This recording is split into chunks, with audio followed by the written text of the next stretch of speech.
Okay, well, Paul wants to jump in. I'm sorry, I'm going to interrupt. This is really important. Where's the suddenly clicking? Give me a 10-year level. Well, I wouldn't, I would just say... Not to 1/100 of a point in 10. Exactly. Let me give it to you within 3 basis points. Here's what I would say. We should be watching certain markers. I think you can learn a lot from correlations. And I think when we observe a day like today, which is a stocks down, rates up day, and that's not amidst a Fed tightening cycle. So 2022, we had plenty of those days. Stocks down, rates up. The tightening cycle was unwelcome. The dollar was tightening. Today, we have a very different mix. We have a weaker dollar. We have higher rates, higher VIX, and lower stock prices. So that combination is new. I think it's a little dangerous. And so, Tom, not to duck the question, I think it's a difficult one, but I think we can learn a lot about the reaction of the stock market and stock market volatility, things like the VIX, to higher yields. So let's watch correlations. Let's look for days like today when rates are going up and the VIX is rising as well. What do you make of the U.S. dollar? We've seen stocks and other risk assets kind of rebound to a certain degree, but we have not seen the dollar really rally here. What's that tell you here? And that goes back to what's different, in the rates going up period of 2022, rates and the dollar were traveling together higher, and that posed a certain risk. This last round of dollar weakness, especially the one that occurred in that, again, chaotic period between April 2nd and 9th, it kind of tells us something. There's a lot of discussion about, a negative branding exercise for the dollar. It's probably too much too soon. I think the reserve currency is not going away. I read with great interest the Moody's downgrade. They talk a lot about the debt stack and the, unsustainability of it. But they also do mention that the U.S. is a economic superpower with the reserve currency. So I don't know that that's going away anytime. Do you see a legislative path, like it came up not once, maybe twice this weekend, a Social Security reform? Can there be some drama of debt and deficit maturity? I don't mean duration maturity. I mean behavioral maturity. Like, can we find a debt and deficit adult out there? I don't think there's much evidence we can. Right. I mean, one we can find is Michael Bloomberg himself, who posted that, I thought, very well-crafted op-ed on the terminal yesterday. And I think, the commentary there is that the deck chairs are being shuffled, but really ineffectively. The horse trading around, SALT versus Medicaid work requirements and EV credits, it's just moving things around a little bit, but there's not a lot of impact. I just think these things are intractable problems, and there are other intractable problems out there as well, things like climate change. You have a lot of agency cost with this. And what I mean by that is there's a short-term pain for a potential longer-term gain. And it's difficult to convince people to take that on.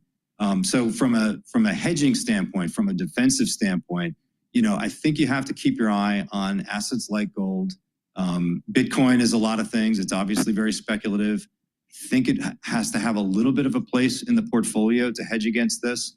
And then we got to really think about things like volatility, which to me is the only anti-fragile asset. It benefits from uncertainty and shocks. Is the stock market about being careful of acquiring certain companies? Do you just in the bond turmoil? Hello, this is Dr. Paul Cottrell, and we are doing a live stream on May 19th. We're doing the live stream through Rumble and YouTube and my website, the-studio-reykjavik.com. Today, I don't think we're going to be doing a simulcast on X Spaces. I have a new setup to improve the audio, but it's a little bit more complicated to try to pipe that into X Spaces at this time. So please help support my work by going to my website, the-studio-reykjavik.com, and donate. You can donate on my homepage. You can donate through Stripe, PayPal, or Buy Me a Coffee. You can be a paid member to my Patreon channel. All these videos I do are for free to go over international news, domestic news, scientific discoveries, health and wellness, and how to benefit from the financial markets. I give you detailed information on how to improve your health, and detailed information on how to improve your wealth. So please help support my work by donating, by sharing the links, by asking your social media to follow me, and participate. All right. This is an interactive show, so please ask questions. And it's even better when I have the X Spaces up and running. But I felt that improving the audio quality at this moment in time was more important. So please help support the work that I do. I have thousands of videos out there for free. I also have great products on my store, the-studio-reykjavik.com. I have ebooks. I have supplements. I even have courses that I created about immunology and pulmonology. So please take a look at those and help support the work that I do. Thank you for joining. I greatly appreciate it. So let's go back to Bloomberg and go over the news here. But before I do, markets have not opened up yet in New York. Right now, we have VIX at 19.56. The futures market is at 5,906. The Euro USD is trading at 1.12. So the dollar is weakening a little bit. Oil is down compared to last week. It's at 61.63. BITO is trading at 21.97. And the USD Japanese yen is trading at 144.9, below the 145 mark. I would like to see the Japanese yen above the 145 mark. Like I said, as the yen starts to strengthen, that's a sign that there's international stress in the market. Last night, the Asian market was a bit, there was risk building up in the system. And economic data was coming out in China. Some of it showed better than expected data. Other data sets showed that there was a decline in the economy. I don't trust the actual Chinese data. They're saying that their unemployment rate is at 5.1%. I don't believe it for a second. And they also had a decline in, I think it's new development for housing below, it declined by more than 10%. It was either 10.1 or 10.7%. But their data seems to suggest that their economy is weathering the tariff storm. I doubt that, but we'll see. We'll see what's happening here. The speaker, the press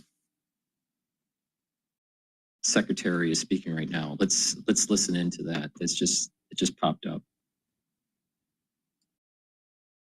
States military has the necessary resources to remain the strongest and most lethal fighting force in the world. The bill will provide resources for the construction of President Trump's Golden Dome to safeguard Americans from potential attacks, give the Coast Guard resources to build more modernized ships, and the Air Force resources to acquire better planes. If all of those incredible things were not enough, the big, beautiful bill also finally modernizes air traffic control in America, a bipartisan issue. The bill will allow President Trump to deliver on his promise to overhaul and update our air traffic control systems to keep Americans flying as safe and efficiently as possible. The previous administration failed to act and do this themselves, despite repeated warnings from the GAO, which has resulted in unacceptable delays at major airports like Newark that the Trump administration is working hard to address. When the One Big Beautiful bill passes, we will replace the current antiquated system. The FAA will enhance safety in our skies, reduce delays, and power the future of air travel in the United States. That's just some of what this historic legislation will accomplish. It is absolutely essential that Republicans unite behind the One Big Beautiful bill and deliver on President Trump's agenda. That's Caroline Levitt speaking at the White House, delivering a press briefing on the One Big Beautiful bill, as it's called, calling on every White House Republican to unite behind it. We'll get more on that as things develop as the day goes on. Send this legislation to his desk. In the meantime, US President Donald Trump is due to speak with the leaders of Russia and Ukraine later on Monday. He'll speak on the phone with Vladimir Putin and later with Volodymyr Zelensky as part of a push to end the Ukraine war. Expected to discuss the results of talks between Ukraine and Russia in Turkey last week. US Vice President J.D. Vance has been asked about President Trump's upcoming phone call with Putin and Zelensky. And here's what he told reporters a short time ago on his way back to Washington from the Vatican. These sides hadn't talked in years. We thought that was a disgrace. That has now happened. But now, the talks have been proceeding for a little while. We realize there's a bit of an impasse here. And I think the president's going to say to President Putin, look, are you serious? Are you real about this? Because the proposal from the United States has always been, look, there are a lot of economic benefits to thawing relations between Russia and the rest of the world, but you're not going to get those benefits if you keep on killing a lot of innocent people. So if you're willing to stop the killing, the United States is willing to be a partner for peace. That's been the proposal to the Russians. We got three correspondents looking ahead to this phone call. John Hendren is in Kyiv. Yulia Shapovalova is standing by for us in Moscow. But first, let's go to Shihab Rattansi, who's standing by at the White House. So Shihab, this call due to start in, less than 40 minutes, 50 minutes, something like that. To what degree might there be any expectation of progress, do you think?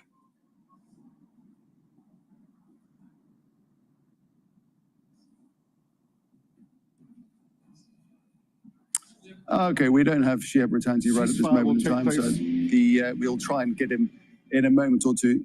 I think he might be back in touch now. Should we try and let him in again? You were on air. So Shihab, sorry, we lost you for a moment there. My question was, to what degree do you think there might be any expectation of progress here?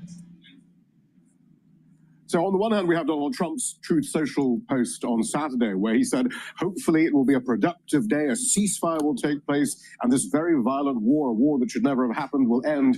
God bless us all. But then J.D. Vance, in those comments that you just played on his plane trip back to the US from the Vatican, was also stressing, though, that this was a conversation to really understand Vladimir Putin's motivations, whether he's serious about reaching some sort of ceasefire and some sort of peace deal. And Vance did actually say, look, if this doesn't seem to be progressing, then the US would walk away. This is Biden's war. This is Putin's war. It's not our war. So that seems to be how the conversation is being framed. Donald Trump trying to understand what Putin wants, Vladimir Putin wants, whether he's serious about peace.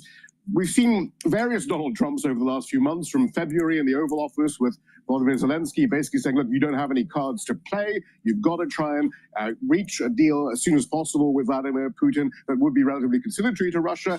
And then we've seen since late April elements of frustration creeping into President Trump's discourse on Ukraine, saying that, Vladimir Putin has to stop his deadly attacks on Kyiv. So it's just all a matter of which Donald Trump shows up today and whether he believes then that he's not being strung along, but that there is some sort of chance for a deal in the near future.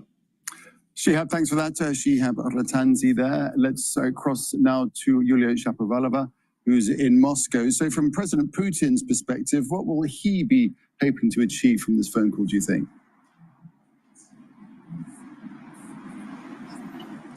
Well, it seems like President Putin believes in his stronger position in the Ukrainian conflict. He believes that Russia is capable of establishing control over 4 regions that Moscow considers its very own territory, even though they're only partially taken under Russia's control. Analysts here allege that Putin will probably try to convince Donald Trump not to support a 30-day unconditional ceasefire, to convince Trump to stop arms supplies to Ukraine, or at least reduce them, to ask Trump to stop supplying intelligence to the Ukrainian army, and discuss joint business projects between Russia and the United States, as well as to begin the process of lifting sanctions against Russia, and discuss possible meeting in person between Donald Trump and Vladimir Putin. Meanwhile, Kremlin spokesman Dmitry Peskov has said that the conversation between the two leaders, of course, very important, and it will take into account the results of the talks in Istanbul, which took place last Friday. So during the talks, Russia put forward a number of demands in order to stop the fire. Those demands are neutral status for Ukraine. So basically, Russia insists that should be no foreign troops or weapons of mass destruction in Ukraine. Ukraine should not claim war reparations from Moscow and Crimea, and 4 other regions must be recognized internationally as part of Russia. Ukraine must withdraw troops from those 4 regions that Russia considers its own territory in accordance with its constitution, but which Russia does not control entirely. Those regions are Lugansk, Donetsk, Zaporizhia, and Kherson. And those demands mean capitulation for Ukraine, and of course it considers them absolutely unacceptable. Yulia, thanks for that. That's a picture in Moscow. Yulia Shapovalova reporting. Let's cross from Moscow to Kyiv. John Hendren is standing by. So, John, we had that so-called low-level meeting in Istanbul, which President Zelensky was none too happy about. What will he be hoping comes out of this series of phone calls? Well, Volodymyr Zelensky has been clear about articulating exactly what he wants. He's been on message, and he says the 2 things that he wants most of all are a ceasefire for 30 days. That was a proposal that both he and European leaders made, and that he wants continued pressures, more sanctions, and other kinds of pressure placed on Russia to try to get them at the table. And he says that meeting in Istanbul was a disappointment because there were low-level officials who, in his words, didn't have the authority to make any decisions. And he says that proves that Russia is not serious about these peace talks. But he says a few things came out of that. He said Ukraine was able to demonstrate its commitment to peace. He said that the prisoner swap of 1,000 prisoners on each side, that was a good thing. But he said work still needs to be done on the ceasefire and on pressure on Russia. And those are points that he reiterated on Sunday to J.D. Vance, the American vice president, and to Secretary of State Marco Rubio. He said that was a good talk, which is a lot of progress because his last talk with J.D. Vance was Vance berating him in front of television cameras and the world. But he said this was a good talk. They'd agreed that progress had been made, and he's going to continue pressing for a ceasefire for 30 days and for pressure on Russia. But the fact that Trump is talking to Putin first and Zelensky second, that is not good news here in Ukraine. They don't want to be presented with Russian demands. They want the U.S. to press their demands on Russia. All right, John, thanks for that. John Hendren there in Kyiv.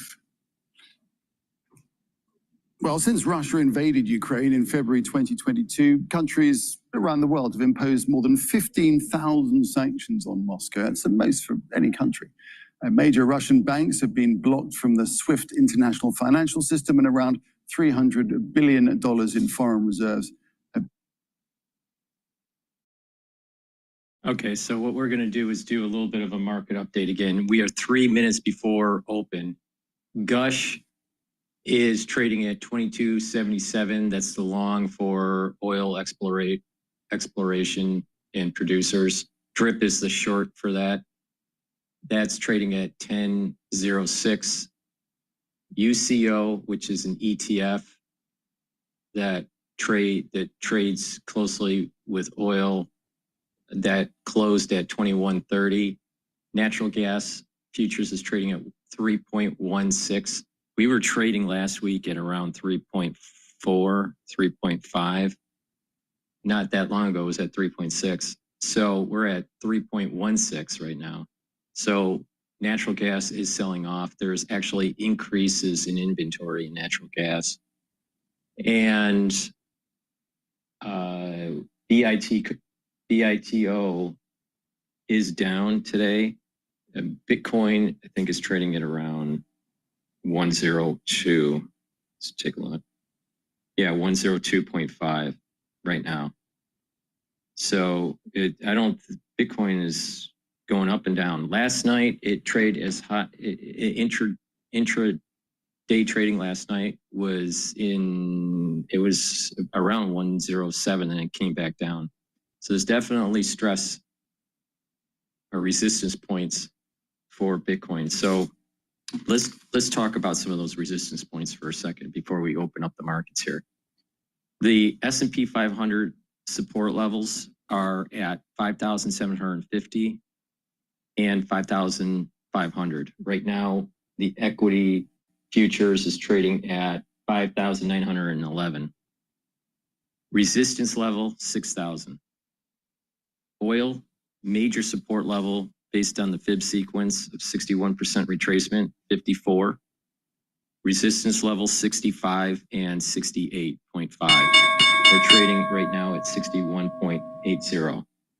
Oil's most likely going to be trading in a range at about the 60 level up to about 63, 64 and bounce around for a while.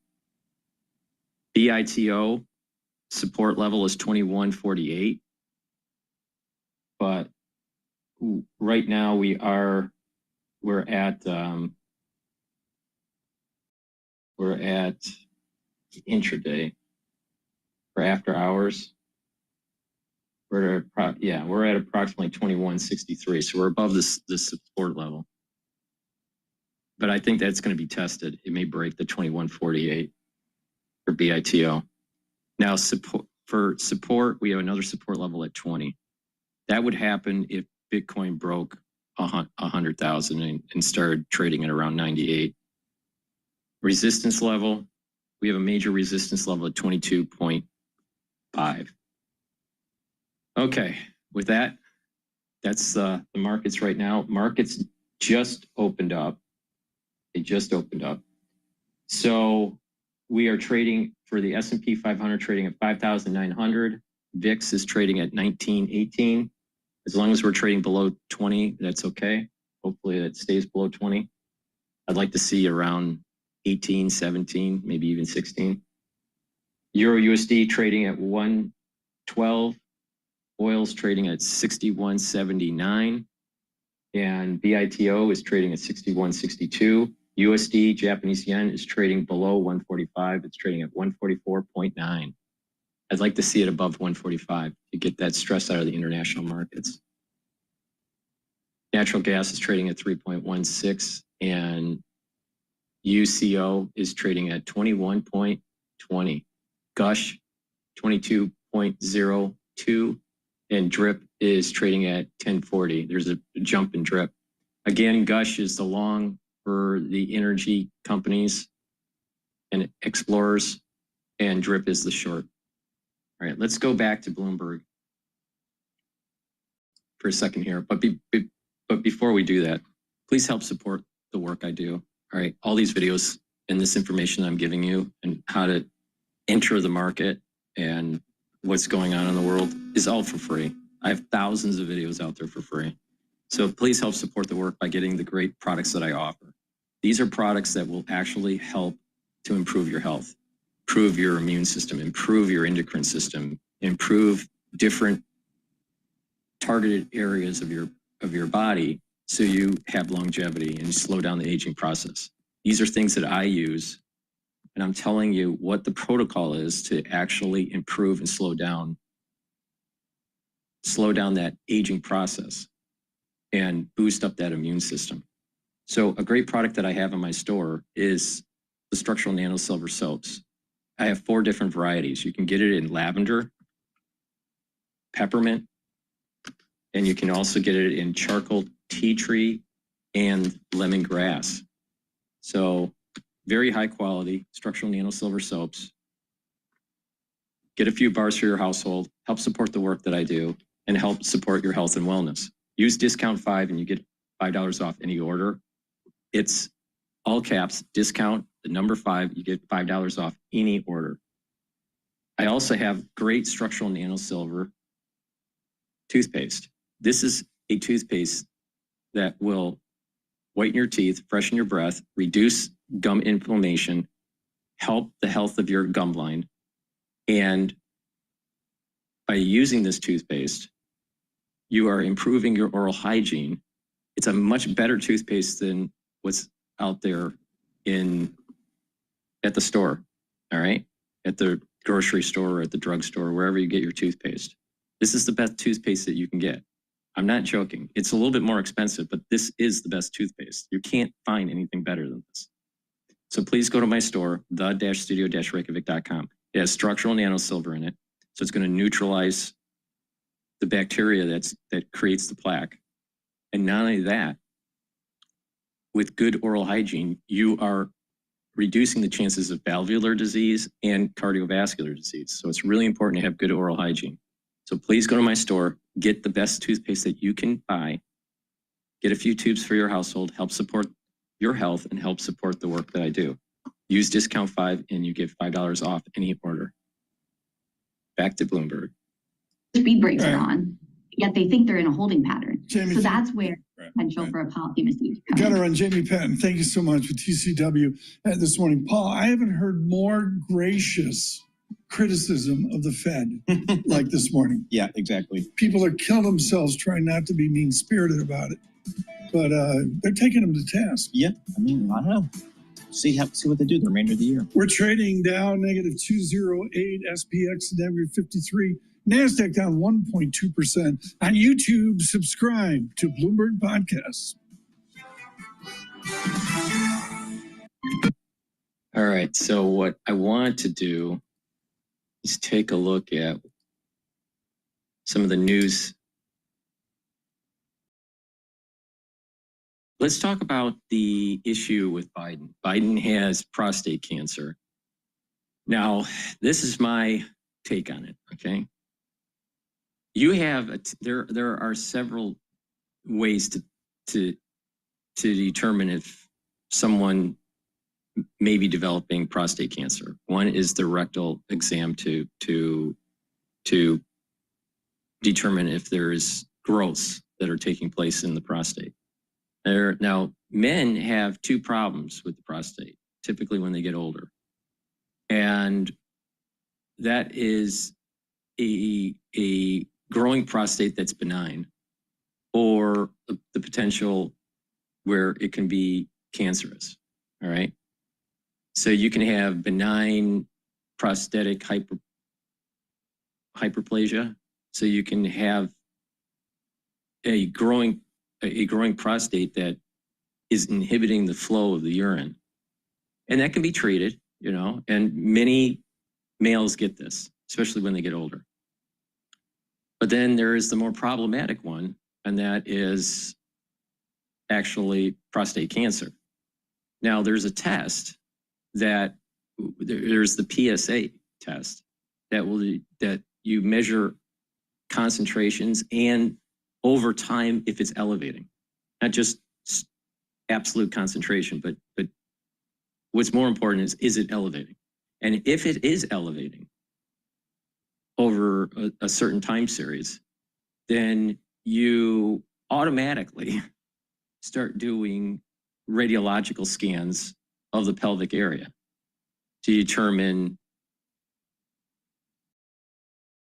the size of the prostate, different coloration of the prostate with the radiological scan, and do biopsies, determine if there is a spreading that could be taking place in the bone or in the lymph nodes. So usually when it's been around for a while, the prostate cancer, then it will start to invade other tissues. It could invade the bladder, it can invade the bone, it can go into the lymph nodes, it could get all over the place. And if it gets into the lymph nodes, then you're talking about the brain, it can go into the liver, it can go everywhere, all right? So that's the reason why it's so important to get a PSA, especially when you're older. Now, he had the best healthcare on the planet, all right? Literally, presidents, the Pope, these types of individuals, there is nothing that is not provided for them in terms of screening and, overall healthcare and treatment of whatever they may have. They get the best, the top of the line. There is no way that a vice president or a president does not have a year after year data point for PSA. There is no way, all right? Vance has it. Trump has it. They all have this PSA test, all right? So now you got to remember, Biden was VP under Obama. So, and Obama came into office in 2009, right? He was elected in 2008, but he comes into office in 2009. The vice president would have had a test annually, going all the way back to 2009. Now, he may have had normal at that age group concentration for PSA, and that's okay. But the point I'm making is there's a long data set. And that it goes in, so you're 2009, 2010, 2011, 2012, 2013, 2014, 2015. All right. He gets out of 2016. He gets out of office in 2017 as VP. All right. He's still getting good health care. So he's getting a PSA test during the Trump administration, first term. So he's lots of data points there.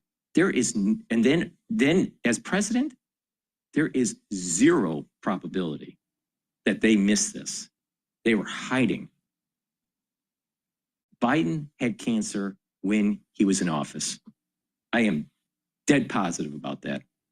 There is no possible way to have an aggressive prostate cancer that reached the bone and you have a Gleason score at 9 and a grade of 5, which is really bad, all of a sudden. There is zero probability of that.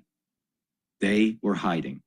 Now the question is, does his dementia, is that potentially a side effect of the drugs that he was taking?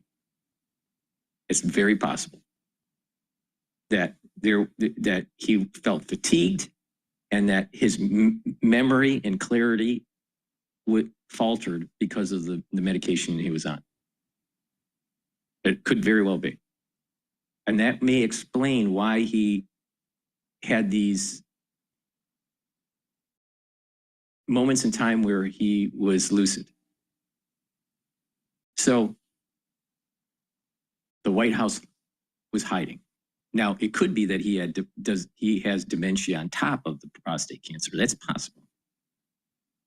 But there is definitely, the White House was hiding something. He had prostate cancer in office at the very least in 2024. At the very least. Now, the prostate cancer doesn't just pop up. It's a slow progression, and then it starts to advance. So they would have noticed that the PSA levels were starting to elevate. Now it's not linear. Okay, at the very beginning, it's like linear. It's like it just elevates a little bit over those time series. Now you remember those time series at the very least starts when he becomes VP. Now he was a major senator. All right. So I'm sure he had PSA data going all the way back before then. All right. But the point that I'm making is, let's just say he had no PSA data until he gets into office as VP. Well, that's 2009. There's a lot of data there. All right. So what happens is you may be normal, and it's just elevating a little bit. It looks kind of linear. And then all of a sudden, it starts to accelerate, and then it hockey sticks. Okay? It's not a linear. The point I'm making is not linear. It's linear at the very beginning, and then all of a sudden it starts to ramp up. But he's getting data at the very least every year. It could be every 6 months. All right? There is zero probability that you get Gleason 9, grade 5, all of a sudden and didn't know about it a year ago or 2 years ago, because he would have had an elevated PSA in 2023 or 2022 that was problematic, and that would have automatically warranted radiological scans and biopsy. So someone's lying. Someone is lying. All right. So is it that his dementia was caused by the medication? Is it possible that the cancer is actually in his brain too? It's possible. No one said anything about that. Did they even look? And, or what was it something where it's prostate cancer, aggressive, and further complication with another disease such as dementia. That's possible too. The two things are happening at the same time. But there is zero probability that he did not know that he had prostate cancer while he was in office.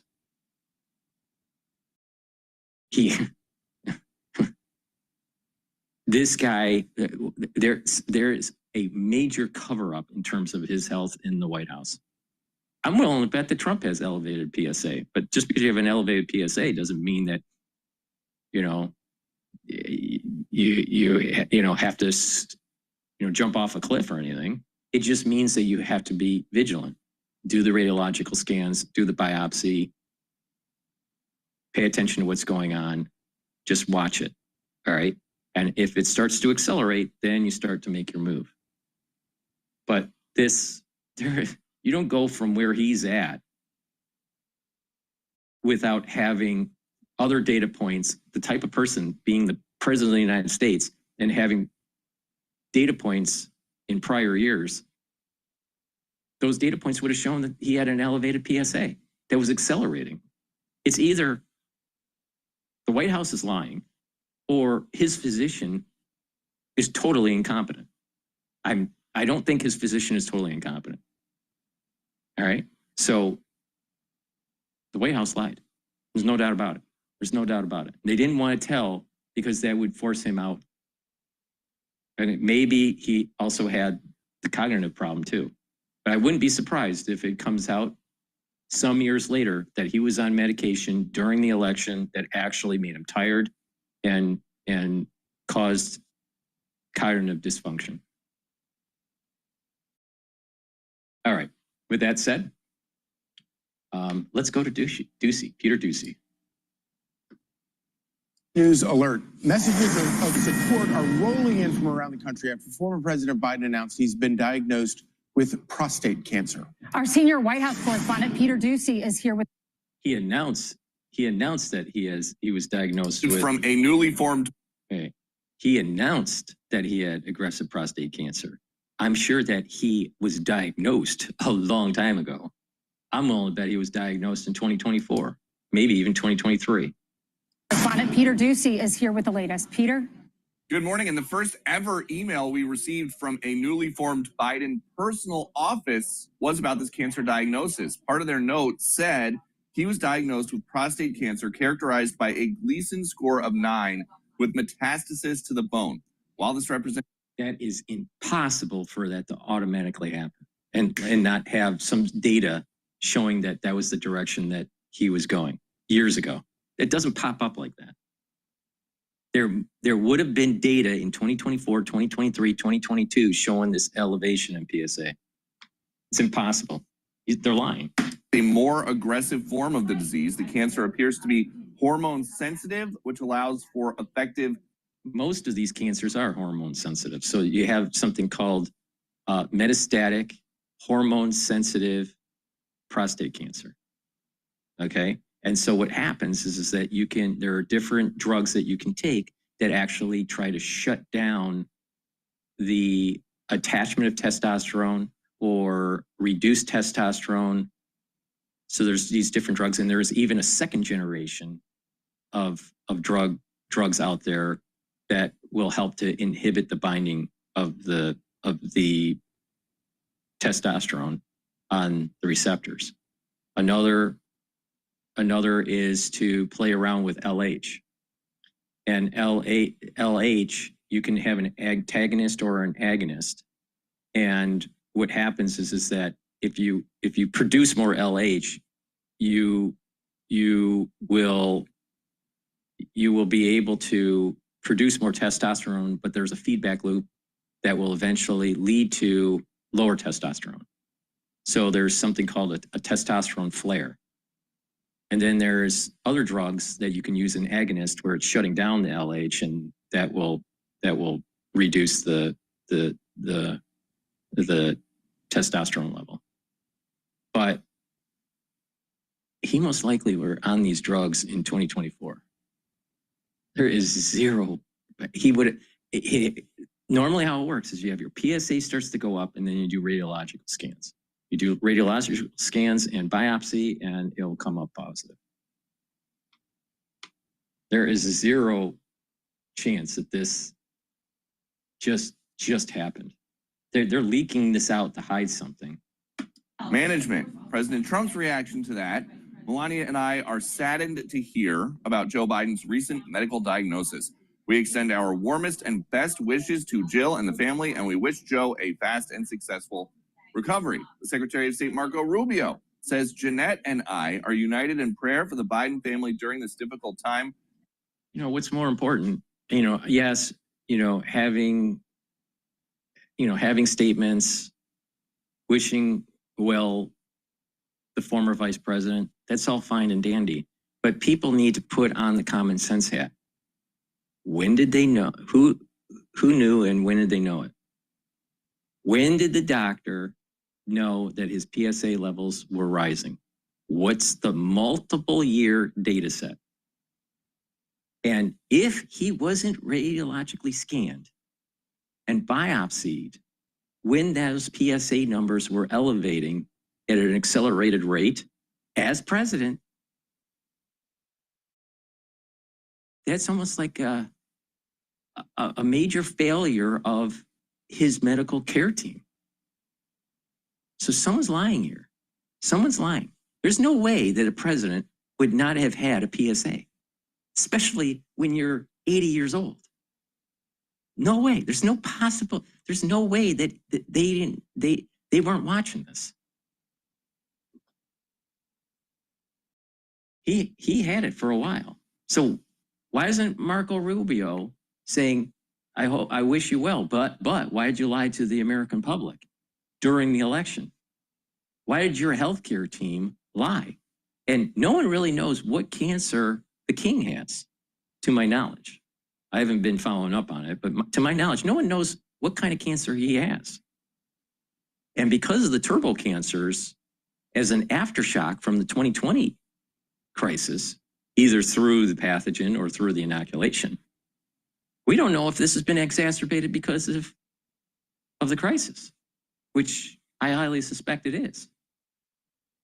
I wouldn't be surprised if the king has prostate cancer, bone, metastasized prostate cancer.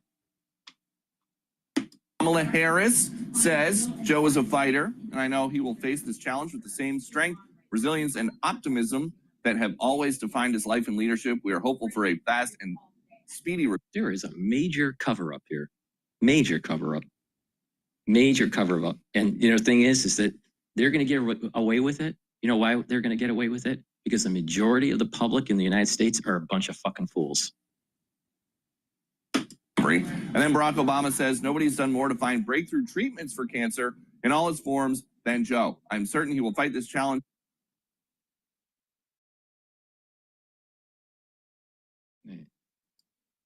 In office, but most of it focused on cognitive abilities and whether or not the Parkinson's specialist who kept getting cleared into the White House was treating the president. There were a lot fewer questions about cancer screenings, especially after July 21st of last year, when he said he was not going to seek a second term. Friday, we all heard that Robert Hur audio come out. They automatically screen for PSA when you're that old. Get real, dude. I mean, this is the land of the stupid. It's the land of the lost, the land of the stupid. Now, this should be a PSA, right? Public service announcement. All right. Guys, once you turn 45, 50, depending on your diet and your overall health.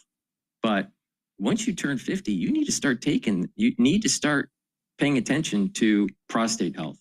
That means making sure you're getting screened and making sure that those PSA tests are being taken. Now, just an elevated level doesn't mean that you have it. But what it is it launches follow-ups to see if the PSA is elevating. If it is, then it's going to launch radiological scans and biopsies. And you catch it early, you live.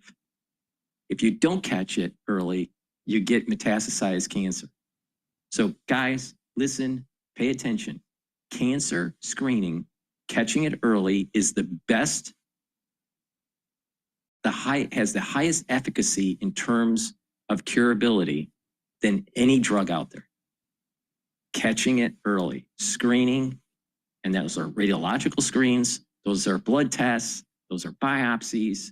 Catching cancer early increases your chances for survival and curability radically. You let it fester and your chances go down dramatically. People like this that have a Gleason score of 9 and a grade of 5 that's metastasized to the bone have probably about 720 days to live. That's about it. Maybe 1,000 days. And the Biden office was quiet about it. Now we know Friday is also the day they got news from the doctor about this diagnosis. Back to you. All right, well, our thoughts and prayers are with his family. So definitely don't wish this on anyone. Thank you so much. Thanks, Peter.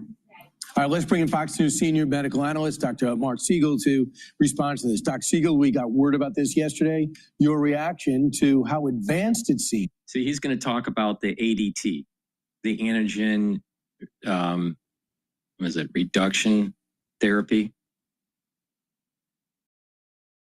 And there's different ways. The different ways to block the testosterone. You can block it through the receptor to prevent the receptor from being activated.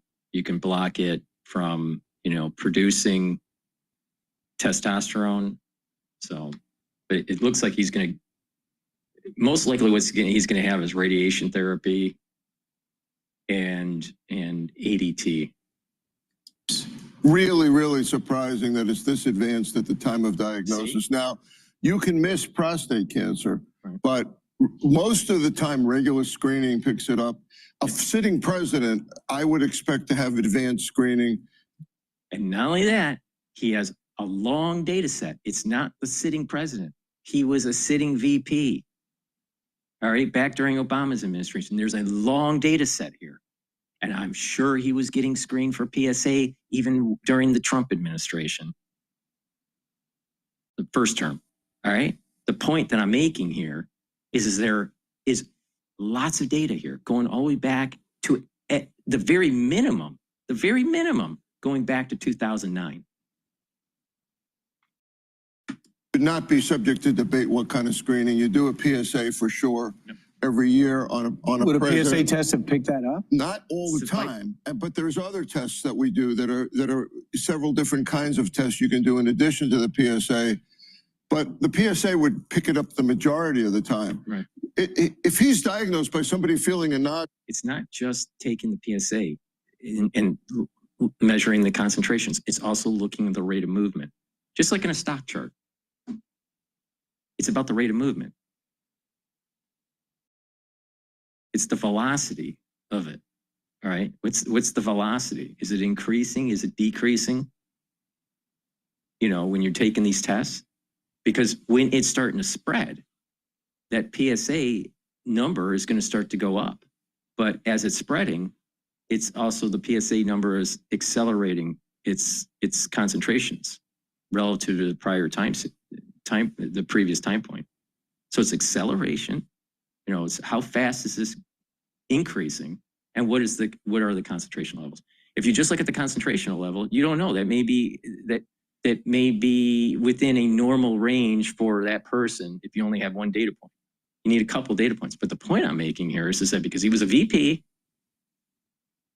and a president, there's lots of data out there for him. There's a huge data curve for that PSA number. And what you probably would have seen is that while he was VP, he was at a normal level for his age group. And then it started to tick up in 2020 and started radically moving upward in 2023, 2024. He had cancer while he was president. well, that's not these days the way we do it most of the time. Also, most of the time prostate cancer is diagnosed without symptoms. It has to get really pretty far advanced usually before you could have urinary symptoms. Right, exactly. The urinary symptoms are usually with BPH, right? Which is benign and it can be treated, right? It's just hyperplasia. for the prostate, but prostate cancer is something different. All right. So, but even if he didn't have symptoms as president or vice president, right, the PSA level would have been elevating. That's the key point. And then with an elevated PSA level, especially if it's accelerating, they would have done radiological scans and they would have seen it right away on an MRI. It would be like that. They would just like, yep, that's it. And treat him right away. He was being treated. There's something more to this story here. There's something more to this story. Leading towards urinary retention. Thank God they found it. He's a fighter. He's been through a tremendous amount in his life, non-politically, we're talking, you know, with his son, with his wife, with his daughter. 2 aneurysms. 2 aneurysms, atrial fibrillation. You know, he's been through a lot health-wise, but I am absolutely shocked that they didn't find this earlier. Dr. Siegel, now that we know it's metastasized, it's in his bone, how long has this cancer been in his body? Years. Well, it's aggressive, Ainsley, which means that it's moving pretty fast. But I can't tell you for sure, but he didn't just get this overnight. He's had this for months and months. Even if it is aggressive, it's a Gleason 9, which means under the microscope, group 5, under the microscope, it's quite aggressive. They find that it's responsive to anti-testosterone type therapy. We have that. We have it in oral form now. We have it in an injectable form. So he will probably get that treatment. He should get personalized treatment too. That's the drugs that he's talking about is the ADT with the LH agonists and the LH antagonists. A lot of debate about whether you should do surgery, whether you should do radiation, what you should do to that bone metastasis. The fact that there's only one is better than if there was more than that. That's good. He has to be monitored very, very closely. Again, he needs a personalized approach. So what do you do about the spreading to the bone? Well, usually you would just give the anti-hormone therapy, hope it shrinks. Maybe you would radiate that lesion to the bone. We now have the most focused radiation. Over the last 5 years, the entire treatment for prostate cancer has changed, but still his 5-year survival rate might be under 50%, even with all of that. But the key here. 2 years, 2 years, that's it, or less. Charlie, is early response. Will he have early response? They're going to see the first 6 months how he does with this initial therapy. But again, I can't emphasize enough 2 things. Personalized approach. I might say hormone therapy. They might be saying hormone therapy, but with a former president, they might do a smattering of things. And 2, early diagnosis is key for everyone out there, every male out there. It's going to be surgical, it's going to be radiological, and it's going to be pharmaceutical. The age of 45, get your prostate checked. And I personally don't say a certain age is too old. I say keep going. Would you, what's the prognosis here? Is he going to have to do chemo? You mentioned radiation, have the prostate removed. What would you recommend if this were your relative? Well, I would recommend all of those options being on the table. Right now, these days, we do a team approach. Radiation oncology is really strong, by the way, at NYU. That's a huge possible approach. The hormone therapy, because again, if it's dependent on testosterone, you can block testosterone production in the body. That's a big part of the approach. A lot of surgeons would take out this prostate. You can do it robotically now, you know, like literally with a tiny incision and almost no blood loss. Dr. Tiwari over at Mount Sinai, one of the best in the country, the father-in-law of Vivek Ramaswamy, one of the best in the country. We have great prostate surgeons at NYU around the country that could take this out. Maybe as part of the treatment. Right. Like hormone therapy for sure. Do you think they should be public what his treatment is? I think they should be public at exactly when this was diagnosed. Brian, we were talking last week about when were the cognitive issues diagnosed. I want to know when this was found exactly. We know how many visits Dr. Connor's made to the White House over and over again, correct? I want to know why. I want to know exactly when this was found. I'm believing them it was just found, but then it's found advanced. You know, I have to believe them, but I want full disclosure here, and I would like to. If they just found it, that means that doctor was incompetent. I don't think they just found it. I don't think his doctor was incompetent. They were hiding. He had cancer while he was running for president, and they knew it. limited. Because look, this isn't England where they don't tell us even what type of cancer the person has. We want to use this for teaching, to teach people out there what they should do. They're looking at the former leader of the free world. President Trump was really kind about saying he's saddened, Melania's saddened, we're all saddened, but now we need to learn from it so that we can use it to teach our own patients. Is he in any pain? Well, he's going to be in pain from that bone lesion. That's why they got to shrink that as soon as possible. They're going to have to use pain meds. They want to probably radiate that. They got to get that shrunk down to decrease the pain. All right, Dr. Siegel, we'll talk to you again. Thanks so much. Good to see you. Appreciate it. Good to see you. I'm Steve Ducey. I'm Brian Kilmeade. And I'm Ainsley Earhart. And clip. They knew. They knew. They're hiding. All right, let's take a look at another video here. What's going on here?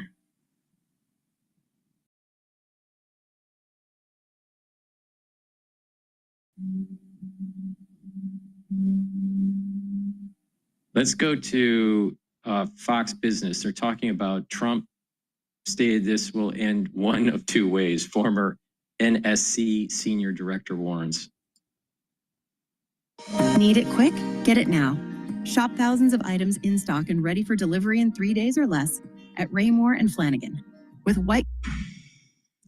Welcome back. U.S. Special Envoy Steve Witkoff says any deal between the U.S. and Iran must include an agreement against enriching uranium, calling it, quote, a very clear red line.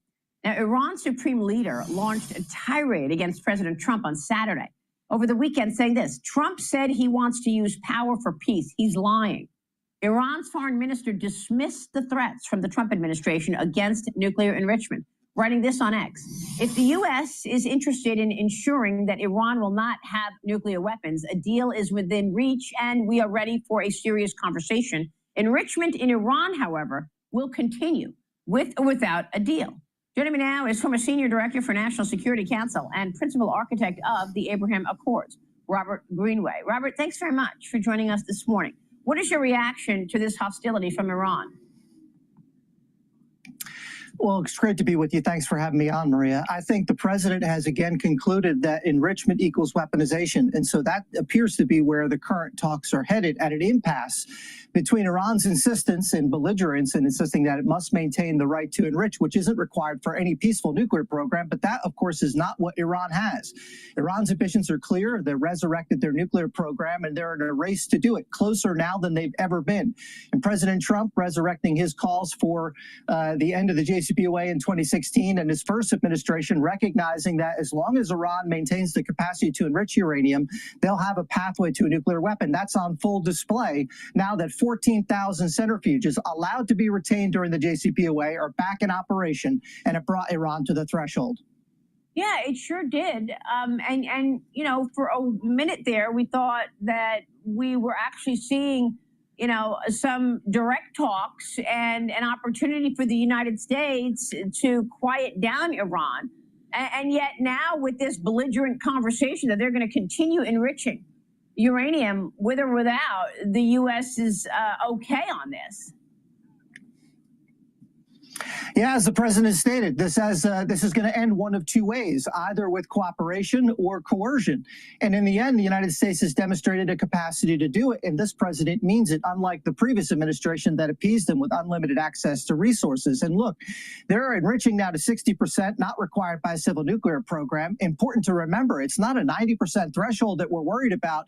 The bomb we dropped on Hiroshima was majority enriched to 50%, only a fraction at 80%. They're already there. And developing a delivery system that's capable of reaching the United States. The threat couldn't be more real, and time is of the essence on this. And the president's trip to the Middle East shored up support for the United States and our partnership with partners and allies, an all-important signal to Iran as we get now down to the threshold in the end, perhaps, of these negotiations. Well, I think this is a very key point that you make, Robert. The fact that President Trump had such a successful trip in the Middle East last week had to send messages to Iran. Liz Peek, jump in here. Iran had to be watching that trip and saying, okay, there are red lines even with our allies here in the Middle East. Yeah, Robert, it seems to me two things. One, the breakthrough with Syria is incredibly important as it continues to ring fence Iran, which is great.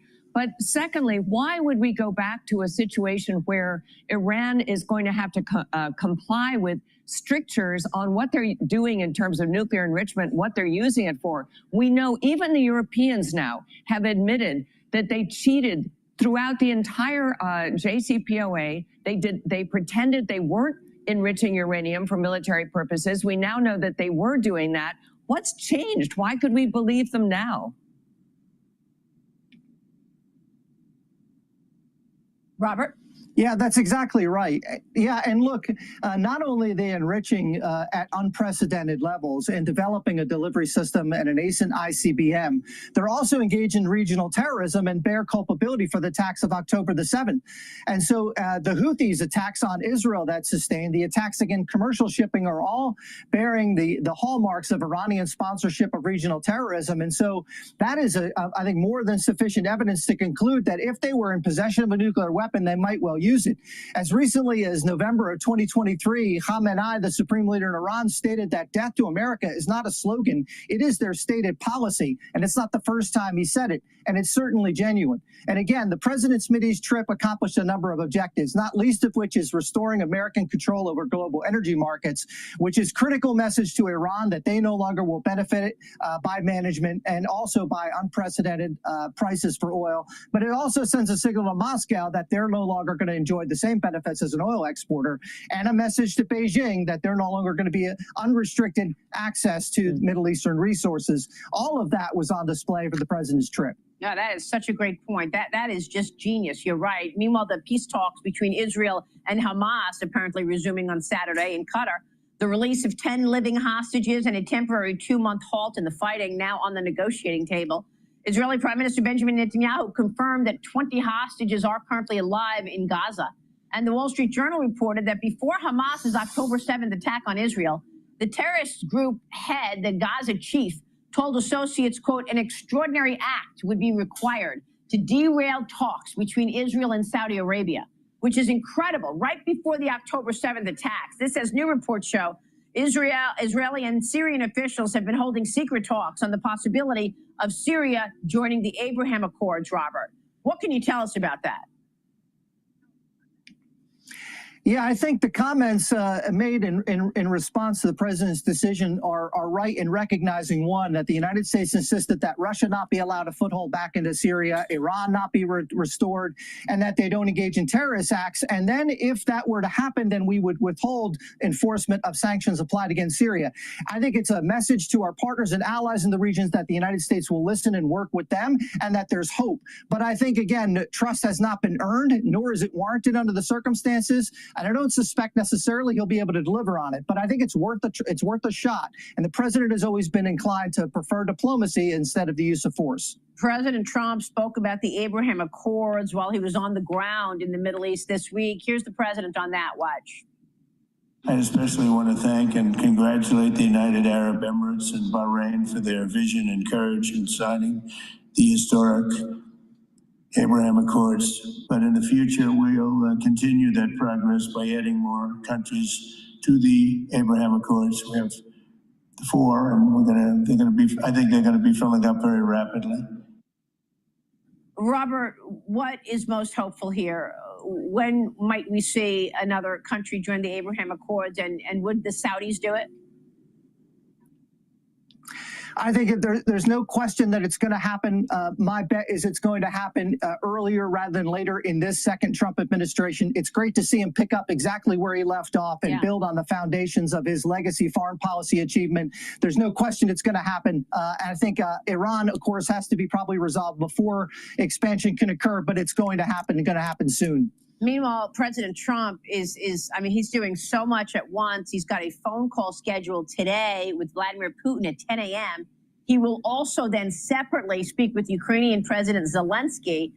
Russia, meanwhile, launched one of the largest drone barrages into Ukraine since the invasion began, Robert. So, where are we on this, and what should we expect from this phone call with Putin today? I think the president's patience is wearing thin, and it's small wonder.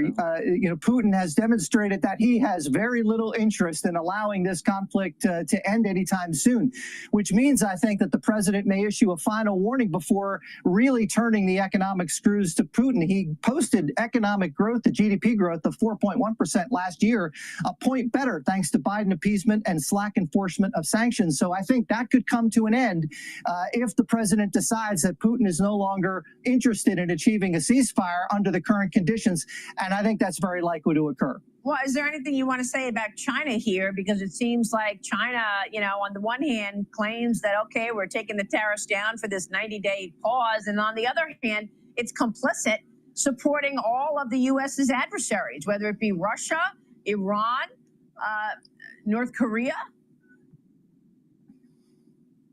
There's no question about it. And I think the president recognizes that the strategic imperative in negotiations with either Iran or with Russia all come back to China. He cannot allow cooperation to exist between Russia and China, nor between Iran and China. And I think that's exactly why he's pressing on all fronts simultaneously. Yeah, Robert, it's great to get your insight. All right. So we're going to go back to Bloomberg here, but just getting back to Biden here. He definitely had it. He had it and they knew it and they were hiding. Please go to my store, the-studio-reykjavik.com. Get the Myotrol. Myotrol is going to help you build muscle and maintain muscle. Once you turn about age 40, you start to have the inability to build muscle like you were when you were younger. And it's due to the normal aging process where certain genes are methylated. When you start to age, your genes start to get methylated and acylated, and certain genes turn on, certain genes turn off. And over time, you will have a reduction in certain proteins that will normally help with your health that you would have been expressing when you were younger. So over time, you have genes that get methylated. This is one of the ways to determine for biometrics how old you are. All right. There are people that are in their 50s or 60s that actually have gene expression that's like their 30s because they were able to slow down the methylation process. If you pay attention to me, that's what the anti-aging protocol does in a nutshell. But the whole point here is to slow down the methylation process. And so you have the most that you can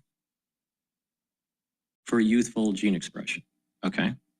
So when we get older, age 40, we start to not be able to build muscle and maintain muscle. And our mitochondrial health starts to go down. So you have to start applying a holistic approach and proper supplementation to be able to slow down that methylation process. And in some cases, and in some tissues, you can reverse it. Now, Myotrol, all right, Myotrol will help with gene expression to build muscle and to maintain muscle. Do resistance training, take Myotrol every day. It has polyphenols, flavonoids, and lignans to help you build that muscle, maintain that muscle, but you have to do resistance training. And you'll also notice that your energy levels are going to be going up. It helps with mitochondrial health. It's very important to take if you're 40 years of age or older. Now, if you're an athlete, younger or older, taking Myotrol will help you to build muscle and to gain strength in your sport. So you can take this if you're an athlete, young or older, or if you're 40 years of age and not an athlete. So take Myotrol every day, build that muscle, maintain that muscle, and help with your mitochondrial health. Now, it's important to realize, not only is there lots of research coming into the mainstream from anti-aging and longevity research and how the body heals itself, but also the research from extreme sports like triathlons or Tour de France or marathons or Olympic athletes. Sports medicine and the research in sports medicine, coupled with anti-aging research, work together. All right. So, for example, low-dose hormonal therapy for people that are in their geriatric years can help their body as they age. Now, that same treatment would be illegal in a sport because that would be sport enhancement. But the point I'm making is that you can take knowledge from sports medicine and knowledge from aging research and apply it to slow down the aging process for the average person. So just pay attention to me. I'll tell you how to stack these things, slow down that methylation process. That's a holistic approach. You got to do some weight training and take the Cottrell and you'll build muscle. If you stack this with gladiator barley, which is a high density protein that helps to bring down inflammation and soak up free radicals and detoxify your body, you'll build muscle even faster, even when you're older. So please go to my store, the-studio-reykjavik.com, get the Cottrell. And by the way, the more muscle you have, the better your blood glucose levels are. Turmeric. Turmeric will bring down inflammation and soak up free radicals. Really important. It helps boost up that immune system. It helps your cardiovascular system because by bringing down inflammation at the vascular level, you're reducing the chances of plaque buildup. And bringing down inflammation after a workout, you recover quicker. If you're not feeling well and you're bringing down that inflammation, you actually heal faster.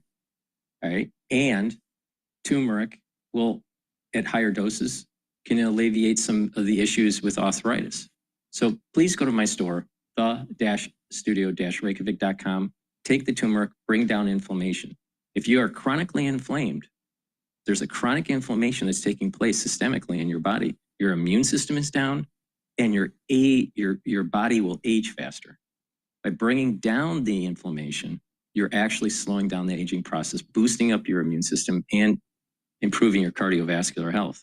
That's why I keep on telling everybody, take turmeric every day. And another great supplement that I have that helps with cardiovascular health is nattokinase. Nattokinase is something that you should be taking every day. It helps to break up clots. It's fibrinolytic. But it also helps to bring down LDL levels and increase your HDL levels. So if you take this on a regular basis with some other supplements like omega-3 and proper diet and exercise, you're reducing your LDL levels. You're increasing your HDL levels. You're improving your lipid profile and you're reducing plaque buildup. Because when you reduce the chances of further plaque buildup, your overall cardiovascular health will improve. Now, again, it's a holistic approach, proper diet, proper exercise, and proper supplementation.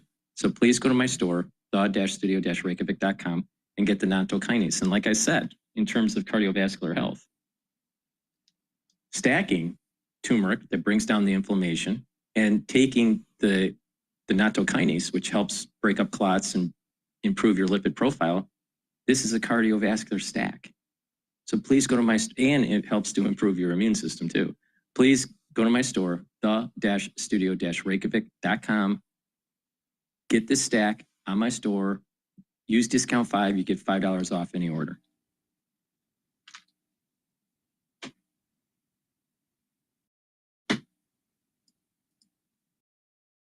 All right, let's go to Bloomberg here. Or that is down 0.4%. You know what they make? Spangler Candy Company pushing back against the efforts by the government to ban artificial coloring. The company has tested natural dyes, but the CEO there says he's skeptical about the adoption. He has concerns about supply, consumer demand, what it's going to taste like, and also potential allergens in new natural colors.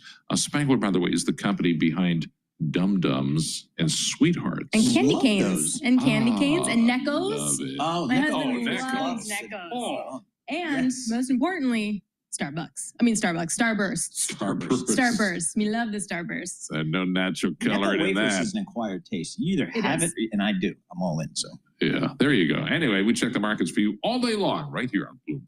Alex and Paul. All right. Thanks so much, JT. Alex Steele here alongside Paul Sweeney. This is Bloomberg Intelligence Radio.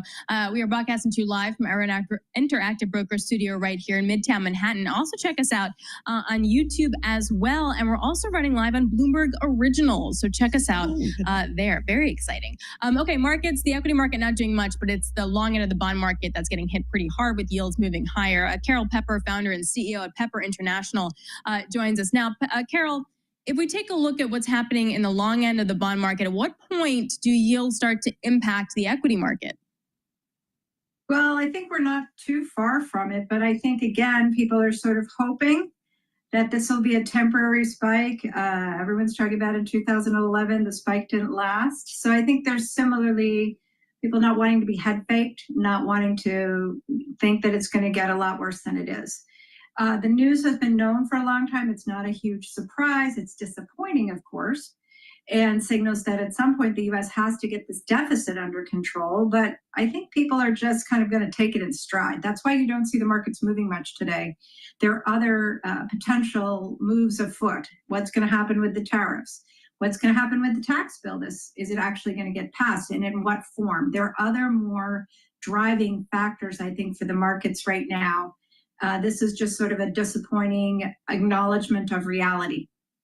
Carol, I know that you and the family offices that you work with have for a long time been tech bulls. Do you use trading down days as an opportunity to add to those positions here? Do you still think tech can lead this market? Absolutely. I don't know when. So it may not be this year, by the way. It may not be this year because there are other.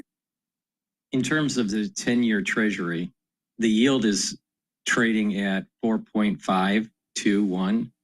And on the 16th, it was trading at 4.4. So it's not that big of a deal. It only went up a little bit more than 0.1. So 10 basis points. It's not that big of a deal.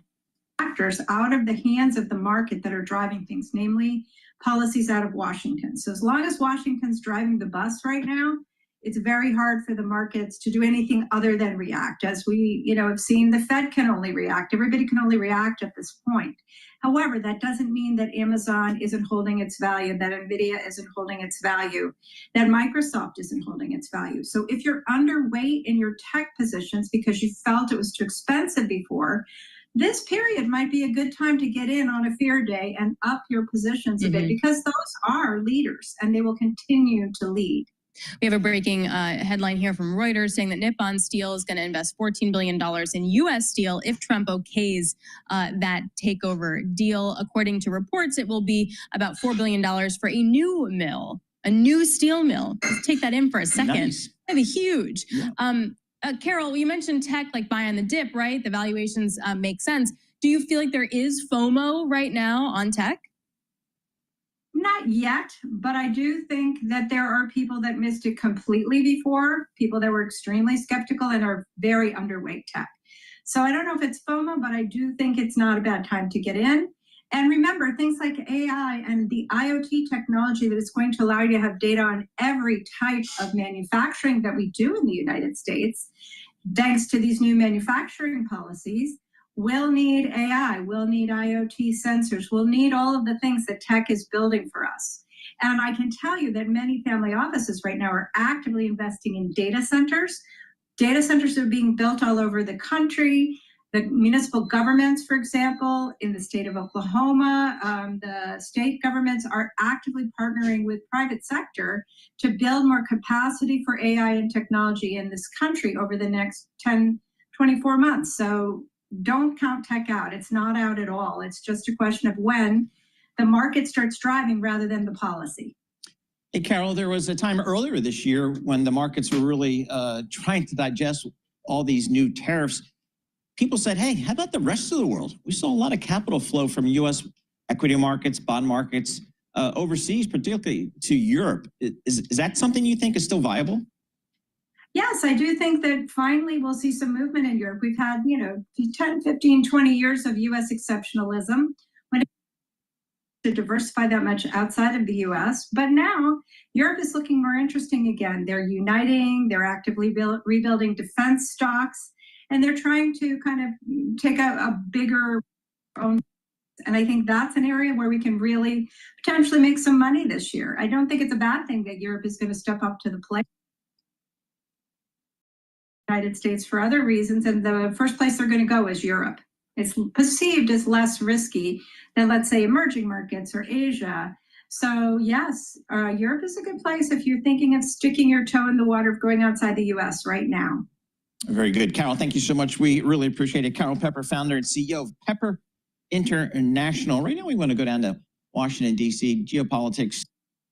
But Bloomberg News did have some pretty incredible reporting going into today that Vladimir Putin is going into this call feeling that he has the upper hand. Our reporting indicates that the Kremlin feels that it will be able to break through Ukraine's defense by the end of the year. Now, we should note that Western assessments don't align with that, but it sort of gives us some clues that going into this call, we're not really expecting Putin to make some meaningful concessions on the table. However, it could be sort of a kickstart to perhaps helping these negotiations move along.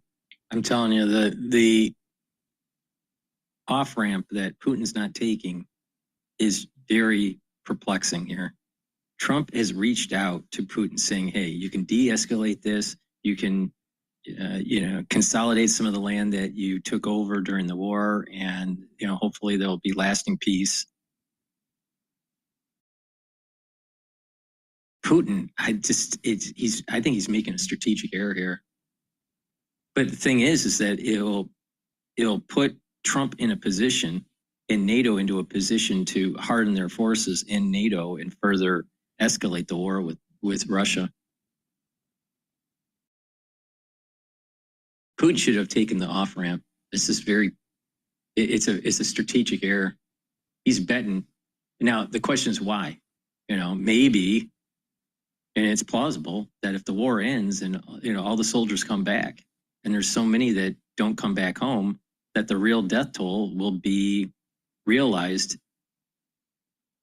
with the population, and potentially oust Putin.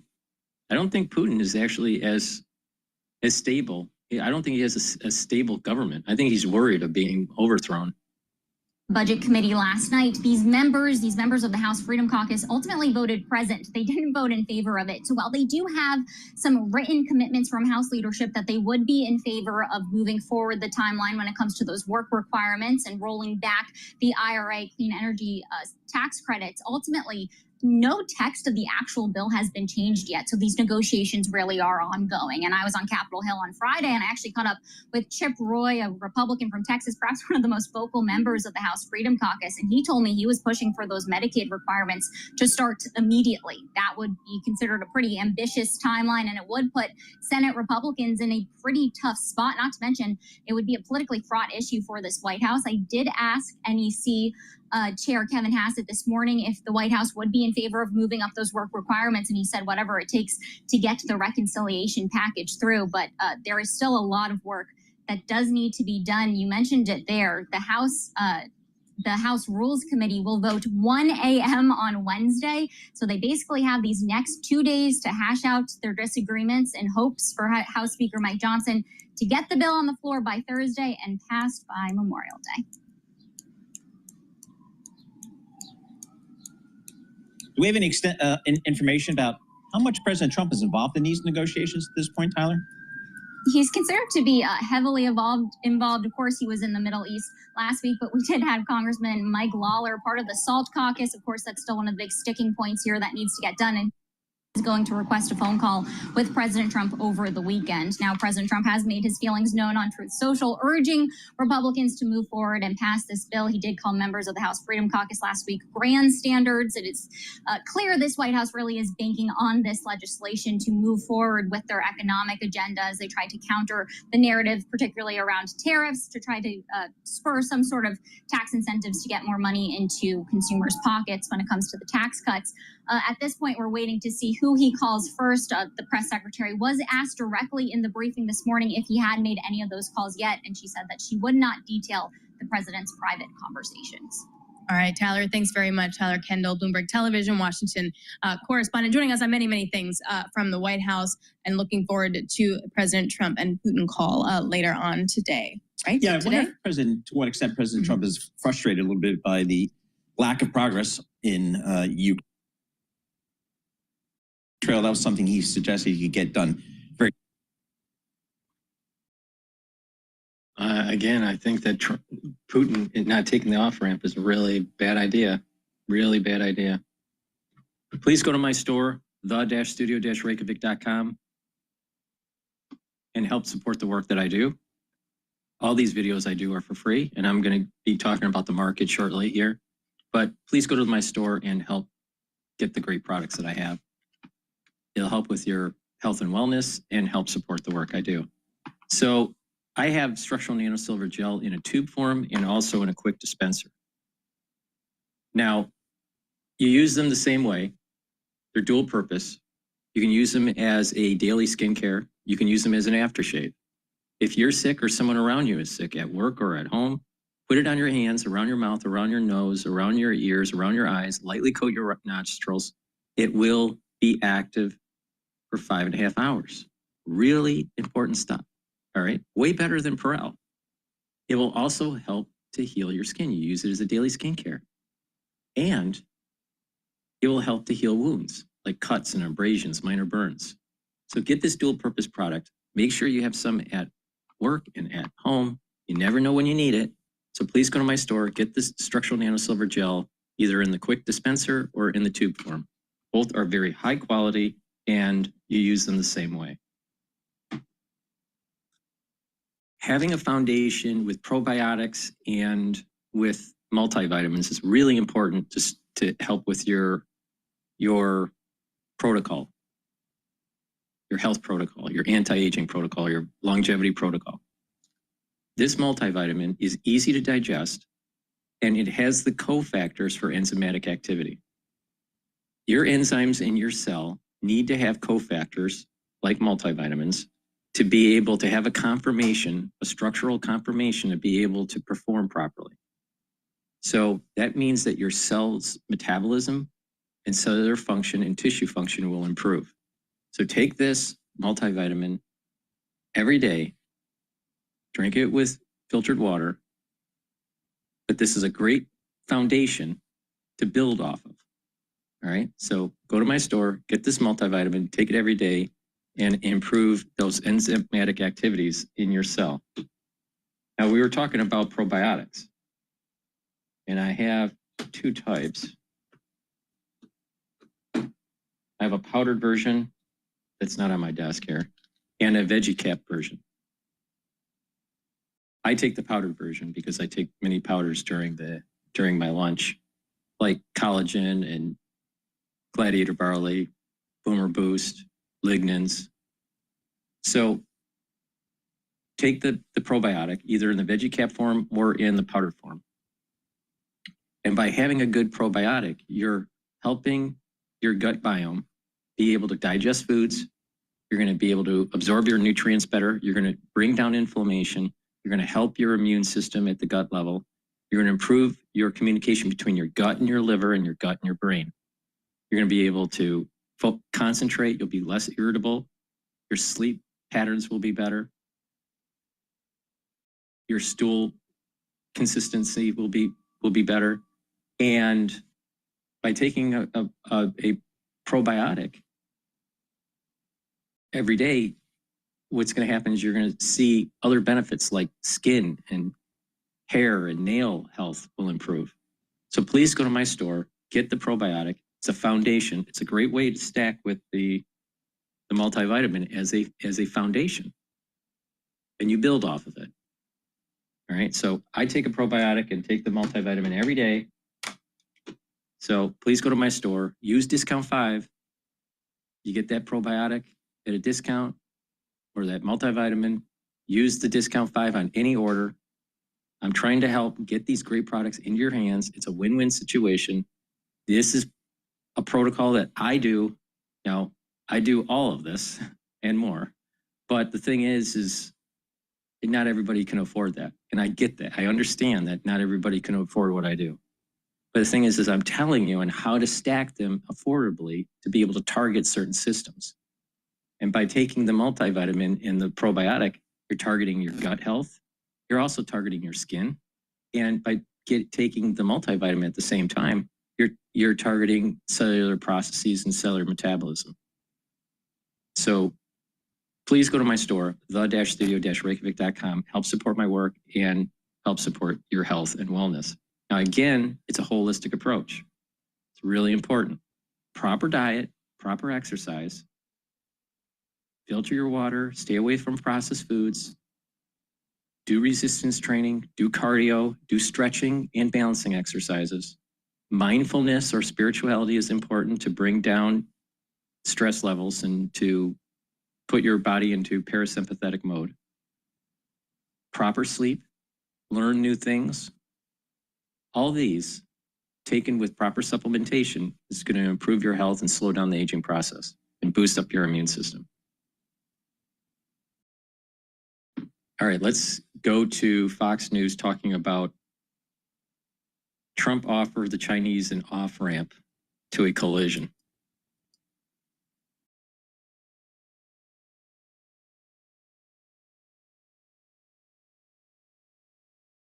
No one wants.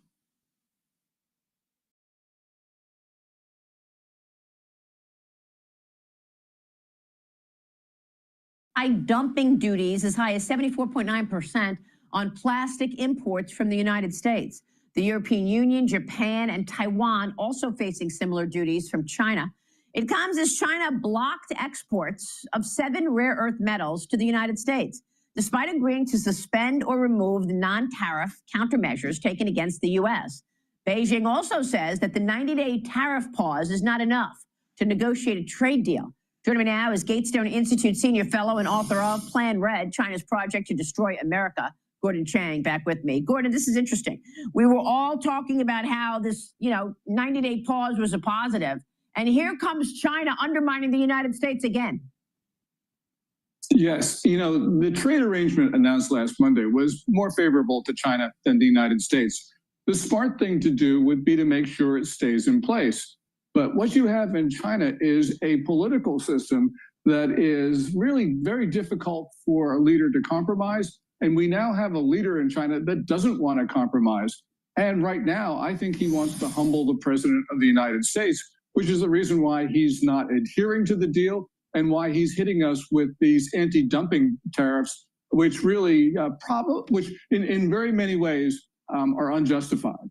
President Trump took the tariffs down during this 90-day pause. He spoke to Bret Baier on Fox News on Friday when they did the interview in Abu Dhabi, and he explained in a very nice way why he did a deal with China. Watch this. If I didn't do that deal with China, I think China would have broken apart. Not us, them. We weren't going to break. We're not going to break. They would have broken apart. Our country has a lot of spirit. Gordon, what about that? Because I think President Trump knew exactly when to hit China. He knows that the economy there is weaker than they're letting on. Yes, and President Trump offered the Chinese an off-ramp to a collision, not only with the United States, but with the rest of the world, because China intends to flood the rest of the world with products, and nobody wants to see their local industries decimated. This was a very generous offer on the part of the United States, and the Chinese can't take it. So this shows that there is going to be real problems ahead because Xi Jinping is now on that collision course. Maybe that's also working its way into Wall Street's thinking with this decline this morning. Meanwhile, there's South Korea. The presidential candidates facing off in a weekend debate ahead of this snap election happening on June 3rd, Gordon. The vote replacing the former president, Yoon Suk-yeol, who was impeached over his short-lived martial law declaration. Remember that in December. The current frontrunner, Lee Jae-myung, says there's no need to rush into early trade agreements with the United States, criticizing the hasty engagement with the Trump administration. So here you go, Trump, once again, in the middle of this election. You've said Lee would be bad for democracy anyway. Yes, well, Yi was responsible for a series of impeachments that paralyzed the government of Yoon Suk-yeol, which is the reason why Yoon, on December 3, declared martial law. Yi is determined to take down South Korea's democracy. He may not be able to do it, but that's the direction. Now, South Korea has had leftist presidents before, but Yi is different because he is more determined, he's more ruthless, he's more pro-North Korea, he's more anti-US than his predecessors. So this is going to be a very difficult 5 years. He's now got a 51 to 29% lead in the polls, and the conservatives are not united. So it's most probable that he's going to be elected, and we're going to have a very, very hard half decade, and I hope we get through it. Yeah, I mean, he's another ally of Xi Jinping, we should point out. And Kim Jong-un. Of course. And the Kim reason Jong-un why as he well. doesn't want a trade deal with the U.S. is because he knows that that would solidify relations between Seoul and Washington, and that's the last thing that he wants. Yeah. A lot here. Liz Peek, jump in. Gordon, good morning. I'm worried that President Trump's going to be speaking with Vladimir Putin today. And last night, Russia really lambasted Ukraine once again. And now we also have Xi Jinping sort of trying to exert some authority over Trump. Are they testing him? I mean, is this a concerted effort to kind of push Trump into a corner? What do you think the president should do in response to China's breach of this trade agreement? I think President Trump should lay the facts out to the American public and the world and reimpose tariffs. If the Chinese break the deal no longer exists, and therefore President Trump needs to show will. He needs to show Xi Jinping that he's not afraid of the Chinese. And that's what the Chinese are now saying to their own people, that they got the best of the U.S. and that China is strong and the United States not only is weak, but is in terminal decline. Now, in that type of situation, you can't cooperate with a leader like that. And we got to do something that we Americans don't want to do, and that is not to assume the best of other countries. So yes, we've got to go after Xi Jinping, and then Vladimir Putin might notice that act of will. But if we don't do that, the Chinese and the Russians, they're just going to continue assaulting us. Yeah, and throw Iran in there as well, because China is backing all the bad guys. China is backing Iran, backing Russia, all in the face of President Trump trying to create peaceful atmospheres across the world. Yes, Xi Jinping is waging proxy wars. He's supporting Russia and Ukraine. He's supporting Iran in Israel. He's supporting Pakistan against India, and he's destabilizing North Africa. He is setting the world on fire. Yeah, what a chessboard. Gordon, great to see you. Thanks so much. Thanks, Maria. So we received the MRI results, and when we did, he had a very large tumor. When we started out, we knew that the insurance company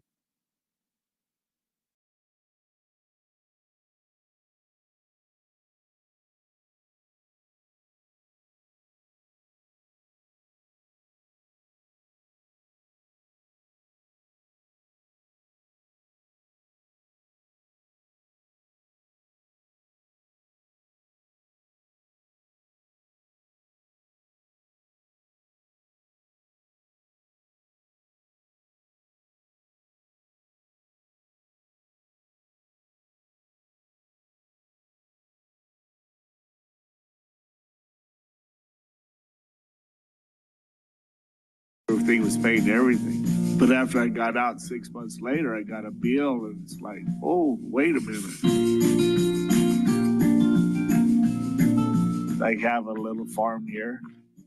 Oh, it's only 40 acres, but I farm and grow my horse hay for the year, my cow hay, and everything's really good.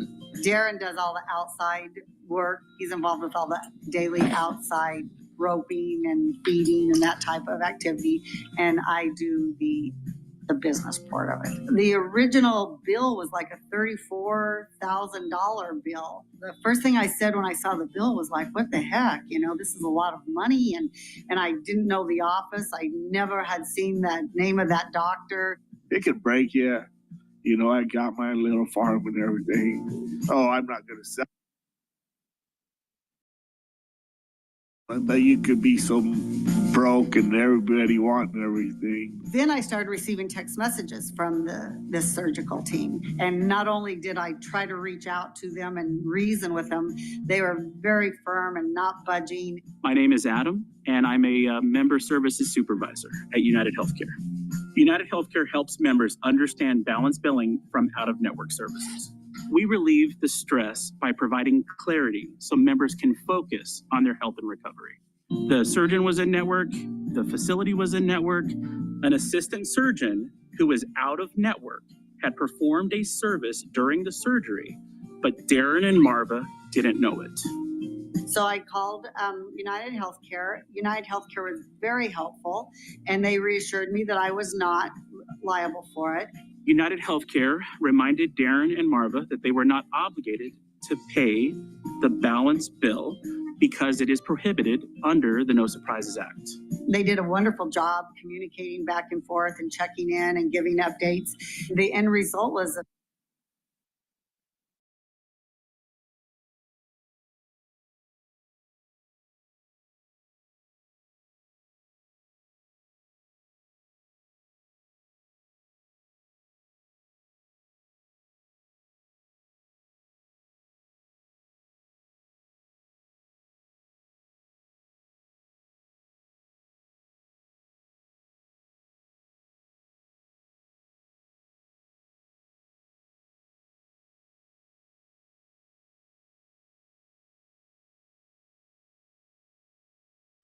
Pam, the fans want to know, how do you sleep at night? On a mattress from Mattress Firm. Tasty FX just won Best Forex Broker in the U.S. again. Trade with the best Forex broker for... Dr. Cottrell DeVille Jr., Associate Professor of Radiation Oncology at the Johns Hopkins University School of Medicine and Medical Director of the Johns Hopkins Proton Therapy Center. Doctor, thank you so much for joining us. First, your, I guess, general assessments of the diagnosis and how it was detected. Do you have any immediate questions about the timing of this and the severity of this diagnosis? Yeah, well, first of all, thanks for having me. And yeah, I do have a number of questions just to try to get a better understanding of his diagnosis, the stage, how advanced it is.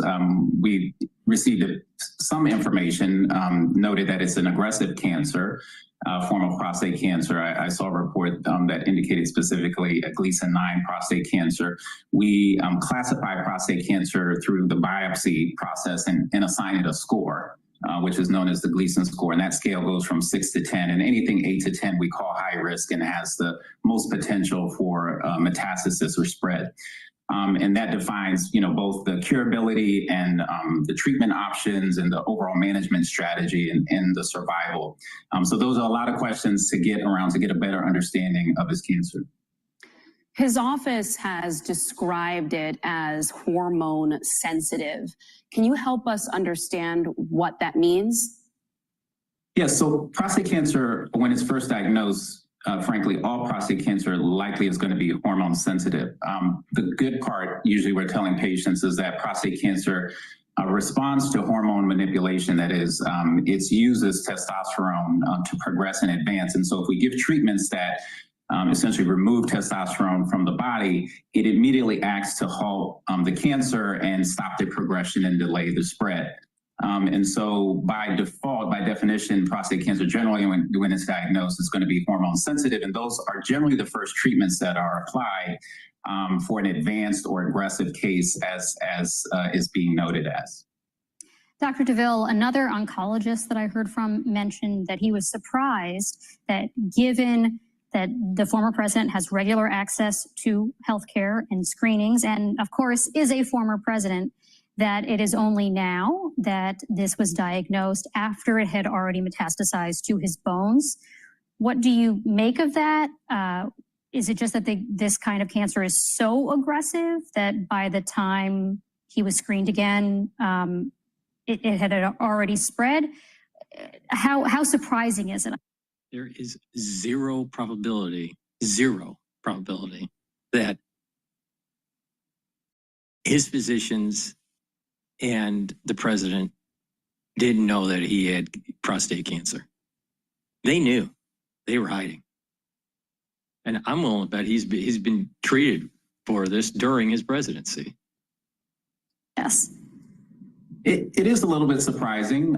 It's like, see, this is the problem with the so-called professionals, all right? The same problem that we had during the 2020 crisis.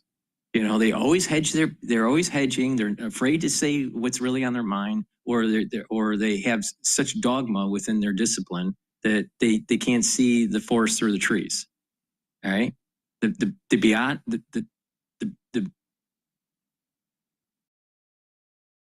overall important factor here is that he was the president of the United States and the vice president of the United States who gets great health care, the best in the world. Same thing as the Pope, all right? The best in the world. It is impossible for him to be at the age that he was at to not have a long data set on PSA.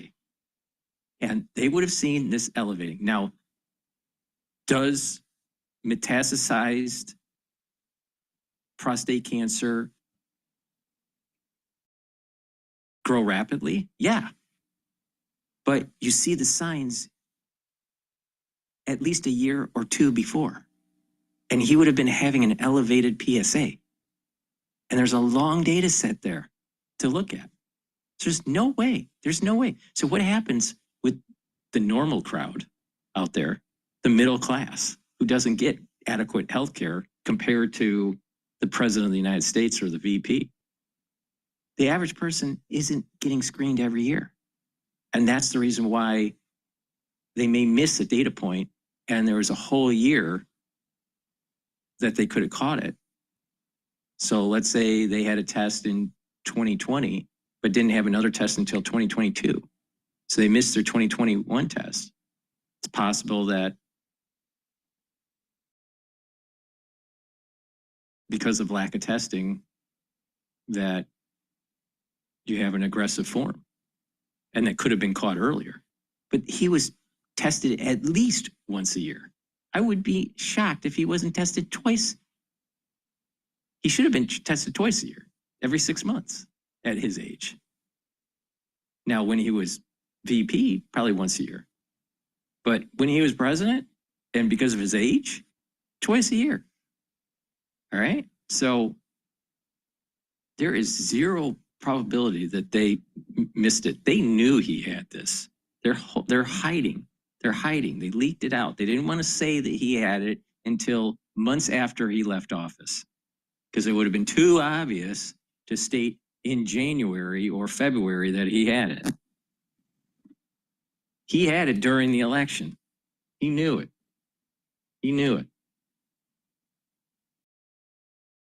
So you got these professionals that don't say it. They don't say what everyone else is thinking. For someone who we expect to have very, close healthcare and management, on the other hand, there are some controversies within prostate cancer that make it, perhaps not so surprising. Our screening guidelines generally advocate for screening somewhere from around age 50 or 55 to age 70. And depending on the reason why is because most likely, in most cases, as long as they don't have the aggressive form, if you do get a lower level prostate cancer, that chances are you'll die from something else before you get before you die from prostate cancer. And that's the reason why they do that. But he's the president of the United States. He gets the best health care in the world. There is zero probability, zero, as president of the United States, not getting a PSA. Zero probability on that? So what's this horse shit that he's saying that, well, maybe they were following the guidelines? You really think that they follow the standard guidelines for the President of the United States or for the First Lady? They don't. They don't follow the standard guidelines. They get it all. They get all of, they screen everything. You know why? Because they are an elite class that has way better healthcare than you will ever have. Now, the average person, that may be true. And this is the reason why you need to change that power dynamic between your physician and yourself. The patient and the physician power dynamic is too strong in favor of the physician. The more educated you become, and the more of an advocate you are for your own health, and the more that you take control of your lifestyle, the healthier you are. You reduce that power dynamic. So when you do need to have health care, that you can be informed and you can be assertive and you tell your goddamn physician that what you need, because your physician only cares about two things: your bill rate and how fast he can get you out of the office. He doesn't care about anything but that. He doesn't care about your health. He'll put on a nice face, or even a female will put on a nice face while they're listening to you, but they have to get you out of that room in 20 minutes or less, because they got to push patients out the door, and they need to keep on billing and you know, have the insurance companies pay on time. That's all they care about: bill rate and how fast they can get you out the door. So if you're not an advocate for your own health, no one else will. And this is the reason why I keep on saying, if you don't get off of the bread and circus, if you don't start taking care of your own health, you are fucked. You are fucked, because healthcare is just going to keep on getting more and more and more and more expensive, and you will not be able to afford it. The average person will not be able to afford healthcare, period. See, it better to start paying attention to me. Get off the bread and circus. Start taking care of your own health in a holistic way, so you are better off as you get into your geriatric years. And if you do need medical care, that you'll be responding better because you have more energy, you have a healthier body. Do you think you respond to healthcare when you're sick all the time? You're chronically inflamed, when you're overweight, you have diabetes and heart disease? No. Doctors don't care about you. Wake up. Doctors don't care about you. They care about bill rate and how fast they can get you out of the office. Different, screening bodies either recommend, not screening past age 70 for prostate cancer, or if the man has a life expectancy less than 10 years. Having said that, those with risk factors, with, elevations in the blood tests, or, family history, other things, may continue screening later beyond age 70. And so it's unclear, whether the president was having something like a simple PSA blood test, with or without a digital rectal exam to examine or assess your screen, essentially for prostate cancer. We also don't know, there are some men who are actually being monitored with very indolent or unaggressive prostate cancer. They've been diagnosed, and they're following on what we call an active surveillance protocol or strategy. And in that case, they may be followed for many years, and then eventually the cancer begins to progress. Yeah. And if he was one of those candidates where it was just surveillance only, all right, in 2022 or 2023, or even earlier, the PSA screening every year or every 6 months would have shown that it was starting to elevate in 2024. There is zero probability that it just elevated a month ago or 2 months ago or 3 months ago with metastasized hormonal sensitive prostate cancer. Zero chance. He had elevation that was taking place during the election. He was screened. They knew he had it. And he must have been treated during the election. And that would explain part of the reasons why he was tired and he was having cognitive dysfunction. Now, he may also have some issues with dementia, all right? Also, the way he was walking.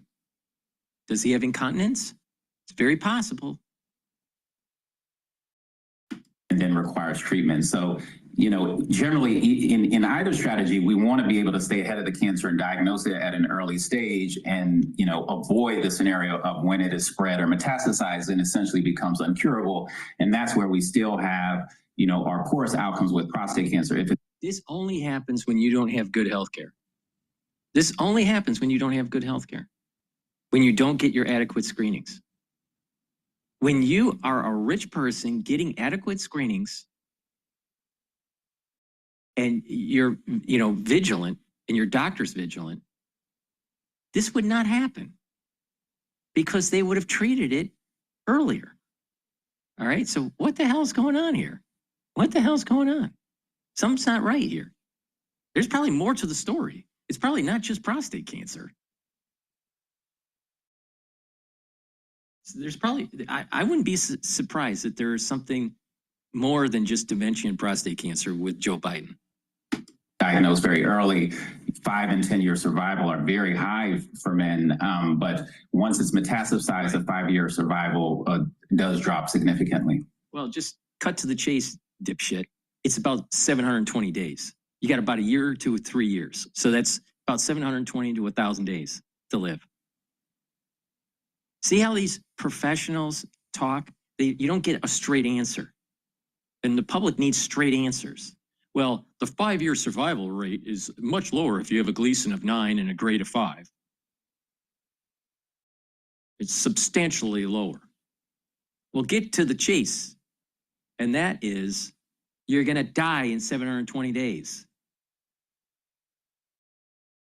Doctor, is there anything that you, we were speaking to a medical contributor at MSNBC earlier, Dr. Gupta, who said aggressive chemotherapy probably would not be the course of action going forward for somebody who's 82 years old. I was wondering if there were things. A lot of times they may actually take out the prostate, but at his age, they probably won't. They'll probably do aggressive chemo and radiation combination, radiation with chemo. I don't think that he would have his prostate fully removed at his age. If he was younger, maybe in his 70s or slightly under 70, they may have taken out the prostate too. That's probably the most logical treatment. But he's frail. So, high doses of radiation and chemotherapy is going to further advance his decline. He's in 720 days, he's going to be dead. You would rule out. We also heard that surgery might be difficult on somebody who is also 82 years old. So does that narrow his options when you take two of the probably more aggressive forms of treatment off the table? Sure, but I would say just aggressive doesn't necessarily mean better. So in terms of treatments that the patient might receive, again, prostate cancer responds to hormonal therapy very well. Usually, at least initially, hormonal therapy is not curative, but it does treat, prostate cancer and can prolong the delay in the spread. And so most men in this situation are going to start with hormonal therapy, and they will start with kind of what we think about as first line and second line hormonal therapy. So they'll be given, often 2 drugs up front. The evidence shows that can prolong the survival. There is data that giving men chemotherapy up front as kind of the second line agent does prolong their survival. However, the chemotherapy is more toxic and doesn't necessarily do better than that second line hormonal therapy. So doing the 2 lines of hormonal therapy has essentially become the standard for these men in this setting, unless there's other things going on, like what we call visceral involvement, which includes the lung or the liver or other areas that usually are not involved up front. So it would be a more unusual or less common scenario to be getting chemotherapy up front. Regarding surgery, most men actually increasing with age, even when they're in an early stage or curative standpoint, they may be less likely to undergo surgery and more often. This is exactly what I just said. He disagrees with, the chemo. I would do probably lower dose chemo and then do the ADT treatment without surgery. undergo radiation therapy.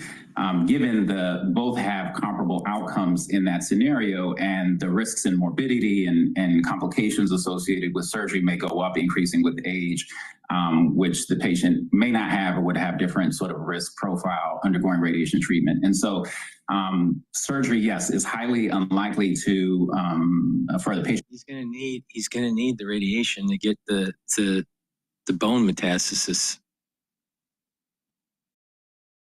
I'll tell you, but here the bigger question isn't how is he being treated. The bigger question is why didn't the White House be honest to the American public, especially during the election? That's the bigger issue here. Have surgery in this scenario at that age and with metastasis. On the other hand, there may still be indications or role for local therapy with radiation treatment. We don't know all of those details, so I wouldn't, get ahead of myself, but that might be an option depending on how it's ultimately staged. And now we're getting a reaction as well from some of the leaders. We were talking about this earlier here at the table. We now have a statement from Nancy Pelosi saying President Joe Biden is a great American patriot. Paul and I joined the millions across the country and around the world praying for him to have strength and a swift recovery in the battle against cancer, sending love to him and his family. We're also hearing from House Republicans, including the Speaker, Mike Johnson, the Majority Leader, Steve Scalise, Majority Whip, Tom Emmer, all expressing the same empathy. Mike Johnson, the Speaker, saying this is certainly sad news, and the Johnson family will be joining the countless authors who are praying for the former president in the wake of his diagnosis. All right.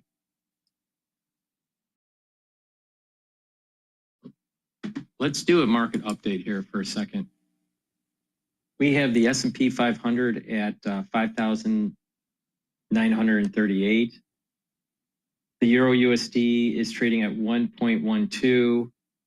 Oil's trading at 61.95. It's having problems to get above the 62 barrier. VIX is trading at 1847.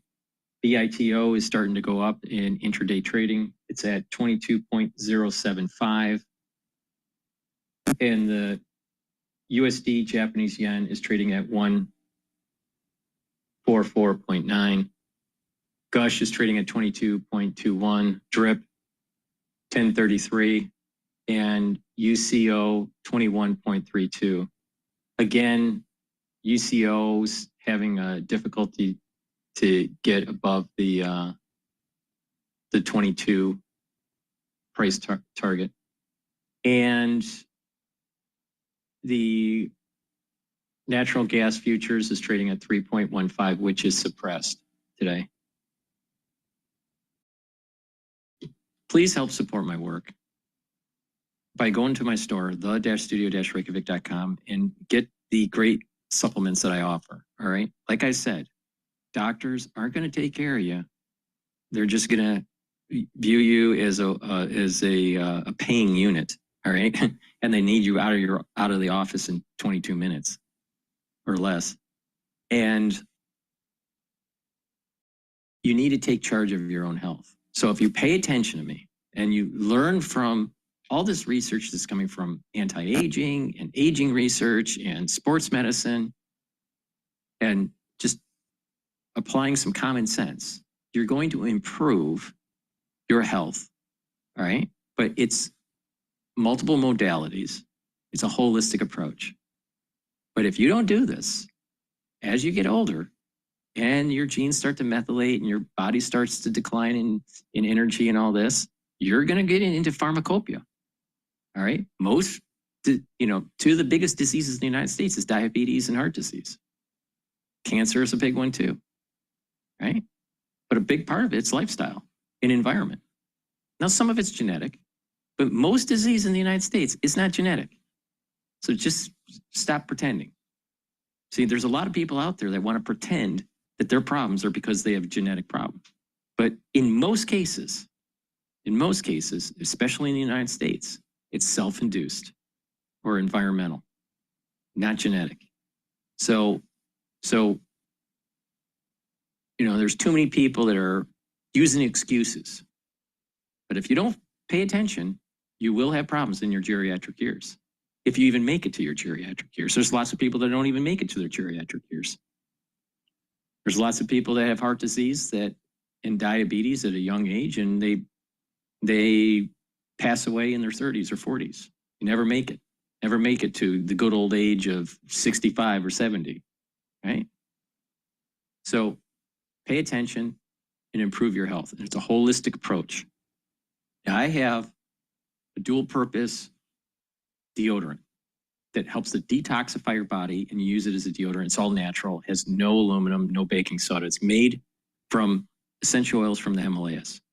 It's a very high quality deodorant. But like I said, it's dual purpose. It's going to help to detoxify your body. And when you detoxify your body on a regular basis, you're helping your immune system and your endocrine system. I have it in peppermint, lavender, and tea tree, and also in citrus. You take it, you use this every day. It's for males and females. Get a couple bars for your household. And by detoxifying your body on a regular basis and using it as a deodorant, you're helping your immune system and your endocrine system. A lot of people don't realize that the things that you have in your house are endocrine disruptors. And when you disrupt your endocrine system, don't be surprised that you start having problems. So it behooves you to listen. Another great supplement that I have is Clarity Factor. Clarity Factor will get rid of that brain fog, help you concentrate at work or in school, or even if you're retired and just to concentrate on tasks at home. Clarity Factor will help to support memory. And by getting those neurons firing, you're going to improve your neuroplasticity.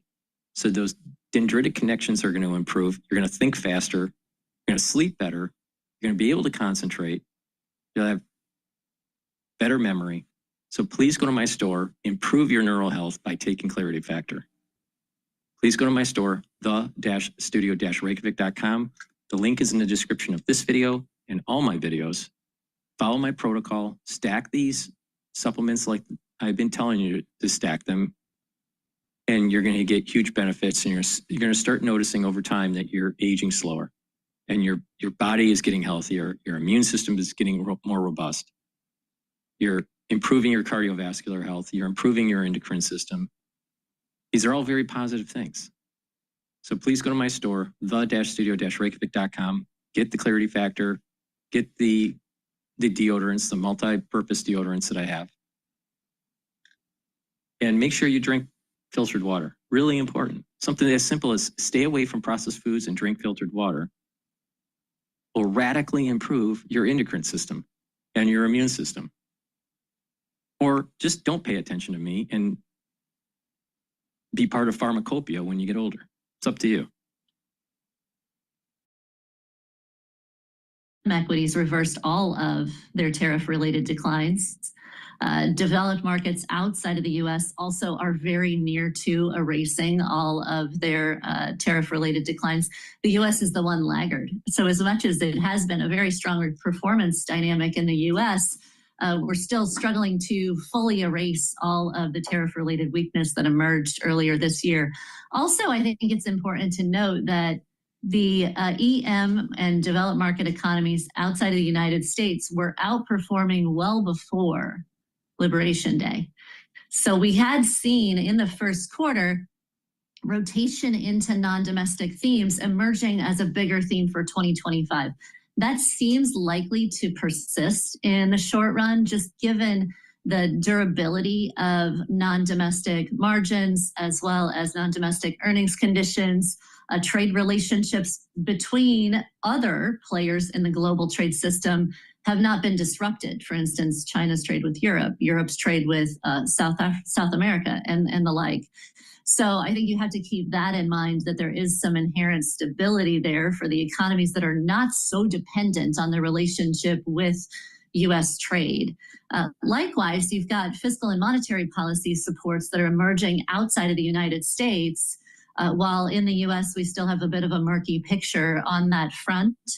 that is resulting in better performance elsewhere. And the dollar is still in what appears to be a declining phase, which is supportive of non-domestic equities. All right, Gina, thanks a lot. We really appreciate it. Gina Martin Adams, Bloomberg Intelligence. She leads all our equity coverage there for the team. All right, coming up, Phil Orlando, Chief Equity Market Strategist and Head of Client Portfolio Management at Federated Hermes. His take and outlook on the markets. And then we'll talk to Ben Sills, Bloomberg Managing Editor for European Economy and Government, on President Putin heading into a call with President Trump, with Putin more confident that he has the upper hand and he has that leverage. Taking a look at the equity market, you have the NASDAQ selling off the most. We're still just down by 0.5%. Volume is pretty mixed. This is Bloomberg.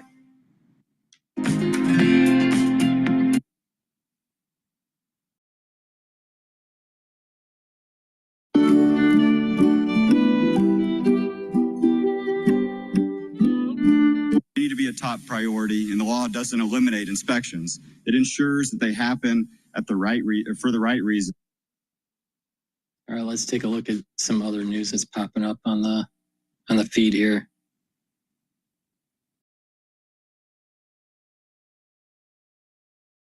And let's go back to the story of the ship hitting Brooklyn Bridge over the weekend. Happening now. Investigators are searching for the voyage data recorder, basically a ship's black box, after a Mexican naval training ship lost power and crashed into the Brooklyn Bridge.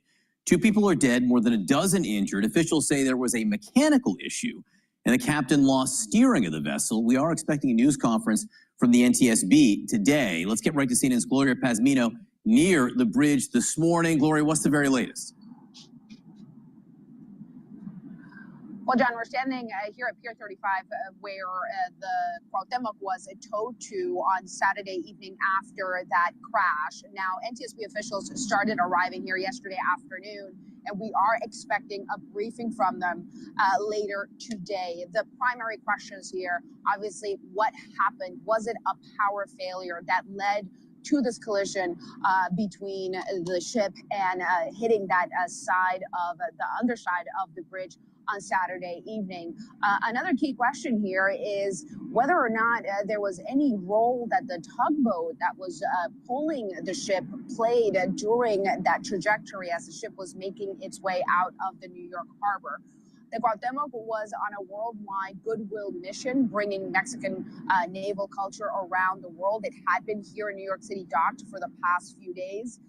And it has been really difficult for the Mexican community here in New York City, which has come out. They were here yesterday all day long. Some of them have been dropping off flowers in memory of those 2 people whose lives were sadly lost. We've actually learned their identities overnight. Mexican government officials have identified them as Cadet America Yamilet Sanchez, as well as Adal Jair Maldonado Marcos. We've also heard from America's family in Mexico. They are wondering what happened here and how soon they're going to get some answers.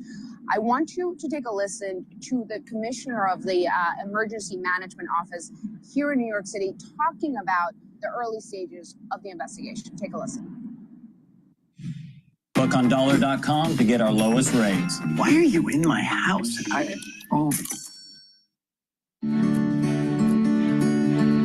When we started using ShareFile, we discovered lots of other really amazing things that build the values of a small business. As a business owner, we have to think about how is this tool going to save my business money in the long run? We're always looking for ways to streamline and make things better and more efficient, because there's only so many hours in a day. And the fact that it works seamlessly, it was mind-boggling, the amount of time we saved. Being able to grow with the platform is one of the reasons why we've stuck with ShareFile all these years, because the platform just keeps getting better and better. From one simple platform, we can do a lot of things. And so I don't have to go and hunt down more apps, more widgets, more third-party plugins. That is a game changer. And for us to have access to that as a small business is remarkable.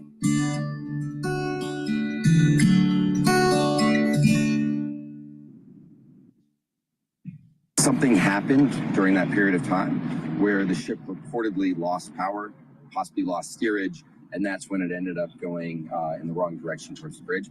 But that's very preliminary at this point, and there still needs to be an investigation that will take place. Part of what investigators want to do as well, John, is make sure that this ship can be brought to dry dock so it can be repaired and sent on its way. Also, late last night, the remainder of the crew, a little over 200 people, were actually bused from here to John F. Kennedy Airport. They were able to get on a flight back to Mexico last night. I'm sure a relief for many of them. Some of them remain here on board, expecting that investigation to continue in the next several days. John?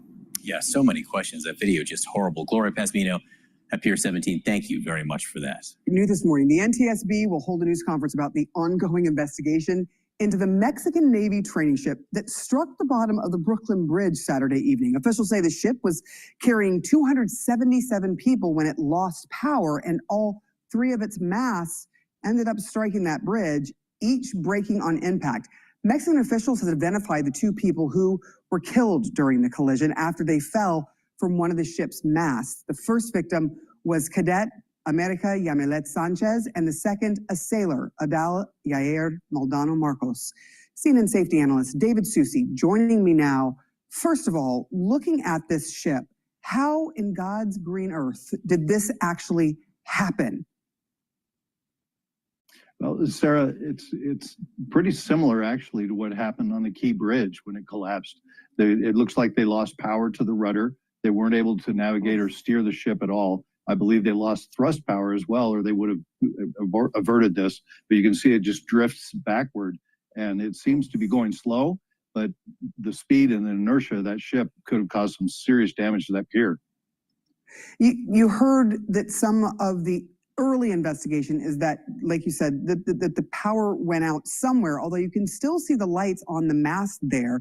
So no control of the ship. But I guess the big question is, what were they doing in that area anyway? It seems like they were on the wrong course. Well, it seems like they were, but however, they were actually at the museum. This is part of a celebration tour or goodwill tour for that ship. It was manufactured in Spain years ago, and it's been touring the world actually. So that's why it stopped in New York as a goodwill tour. When it departed, that is when it lost its power and started drifting back up the river, which was not its intent. It was heading out to sea. It was heading to Reykjavik actually from there. So it was going to be quite a long trip. They were going to make fuel stops, other stops along the way, but it just simply was not headed in that direction until the river brought it that direction to collide with the bridge. David, you mentioned the Key Bridge, and one of the key differences obviously is that this isn't a huge container ship that is so heavy. This is a very different kind of ship. So what will the NTSB be looking for in this case? What will they be after? What will they be looking for to try to figure out exactly how all this went down? Well, they'll look at the actual proximate causes of things that happened on the site. But more than that, I would expect in their recommendation that they're going to include a lot of retrospect to look and see how the ports and how the piers are managed. You can see that there's a tugboat that tried to prevent the collision as the ship was removed, as the ship moved. And that tugboat was instrumental in preventing further damages because it held it in place. So this is one of the things the NTSB recommendations will say. Their scope goes far beyond the actual accident on site. It's procedural. It's, do we need to have tugboats on ships of a certain size before they leave port? What kind of safety precautions are in place before the ships leave so that they can prevent these types of tragedies? Yeah, it's so awful. There's so much video sort of people on either side of that bridge seeing at one point 2 people who are at the very top of those masts kind of falling down. Do we have any idea what they were doing up there? Were they lookouts? Was this part of sort of the presentation of the whole thing? Well, in furling the sails, and I'm not a sailor, but this is things that I've investigated since this accident, but in furling the sails, bringing them up and stowing them, it does require people to be up there just for inspection and make sure that it's stowed properly. So that may have been why they were there at that time after they left port, but you would think that that had been done before they left port. So why they were up there at that time, I really couldn't say, but it was, those masts are steel masts. They're not like light aluminum masts like you might find on a regular sail ship. These things are massive, and I'm surprised they didn't cause more damage than they did, but fortunately, those were not the sailors that were injured and killed. The injured parties were on the deck when pieces fell and hit them on the deck. So yeah, it is tragic. David, it really is tragic, and so many people witnessed it as well. Hard to see, but incredible that the Brooklyn Bridge started up and running 40 minutes later. So it didn't do major damage to the bridge. I mean, that is pretty wild. David Susie, thank you so much. It's not pretty wild. You know why? Because the mast of the sails, the mast of the sails is a cantilever beam. So if you're going to put a force, the ship is moving based on the force of the waves, right? And you have this cantilever beam from the mast hitting metal. Of course, the mast is going to bend and break. So the bridge is way stronger than that cantilever beam of the mast. And it's not amazing. It's not, it's just physics. But unfortunately, there are a lot of people, especially in the mainstream media, that have a liberal arts degree and have no idea about physics. It's not amazing. It's nothing amazing about it. That suggests that the Federal Reserve should be reducing interest in the back half of the year, and we're pretty comfortable with that position. Just surprised about the non-market reaction to the Moody's downgrade? I'm sort of surprised that Moody's was as late to the party as they were in terms of when, Fitch and S&P made their downgrades years ago. And in my mind, I'm asking the question, if Moody's is downgrading now, where were they, over the last 3 or 4 years when inflation spiked up to the highest levels in 40 years?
does a deal with Putin, then both Zelensky and the Europeans are pretty much price takers at this point in the process. Does a deal with Putin, then both Zelensky and the Europeans are pretty much price takers at this point in the process. Does a deal with Putin, then both Zelensky and the Europeans are pretty much price takers at this point in the process. Does a deal with Putin, then both Zelensky and the Europeans are pretty much price takers at this point in the process. Does a deal with Putin, then both Zelensky and the Europeans are pretty much price takers at this point in the process.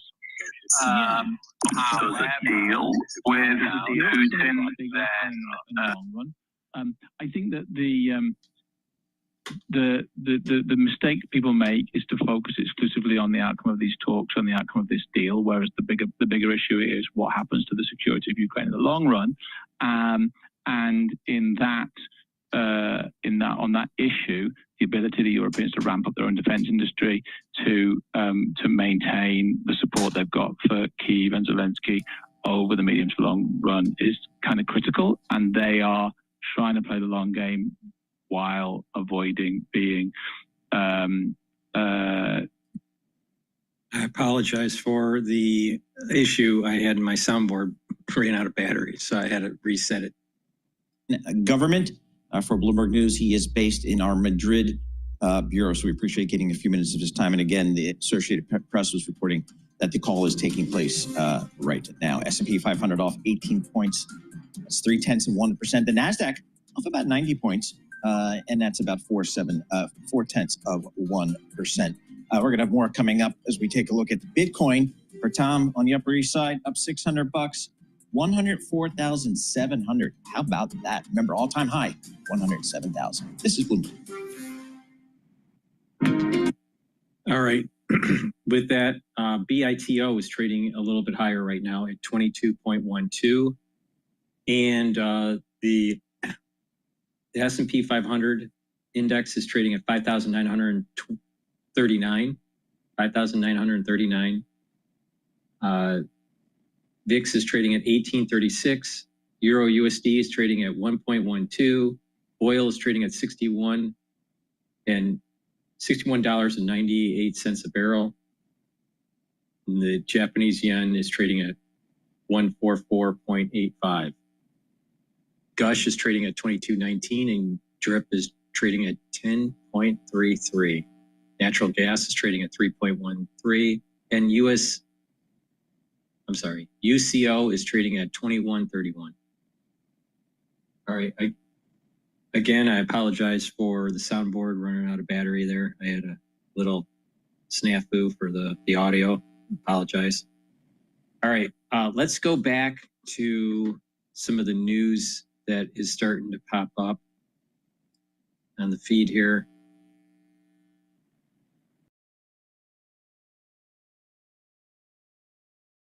And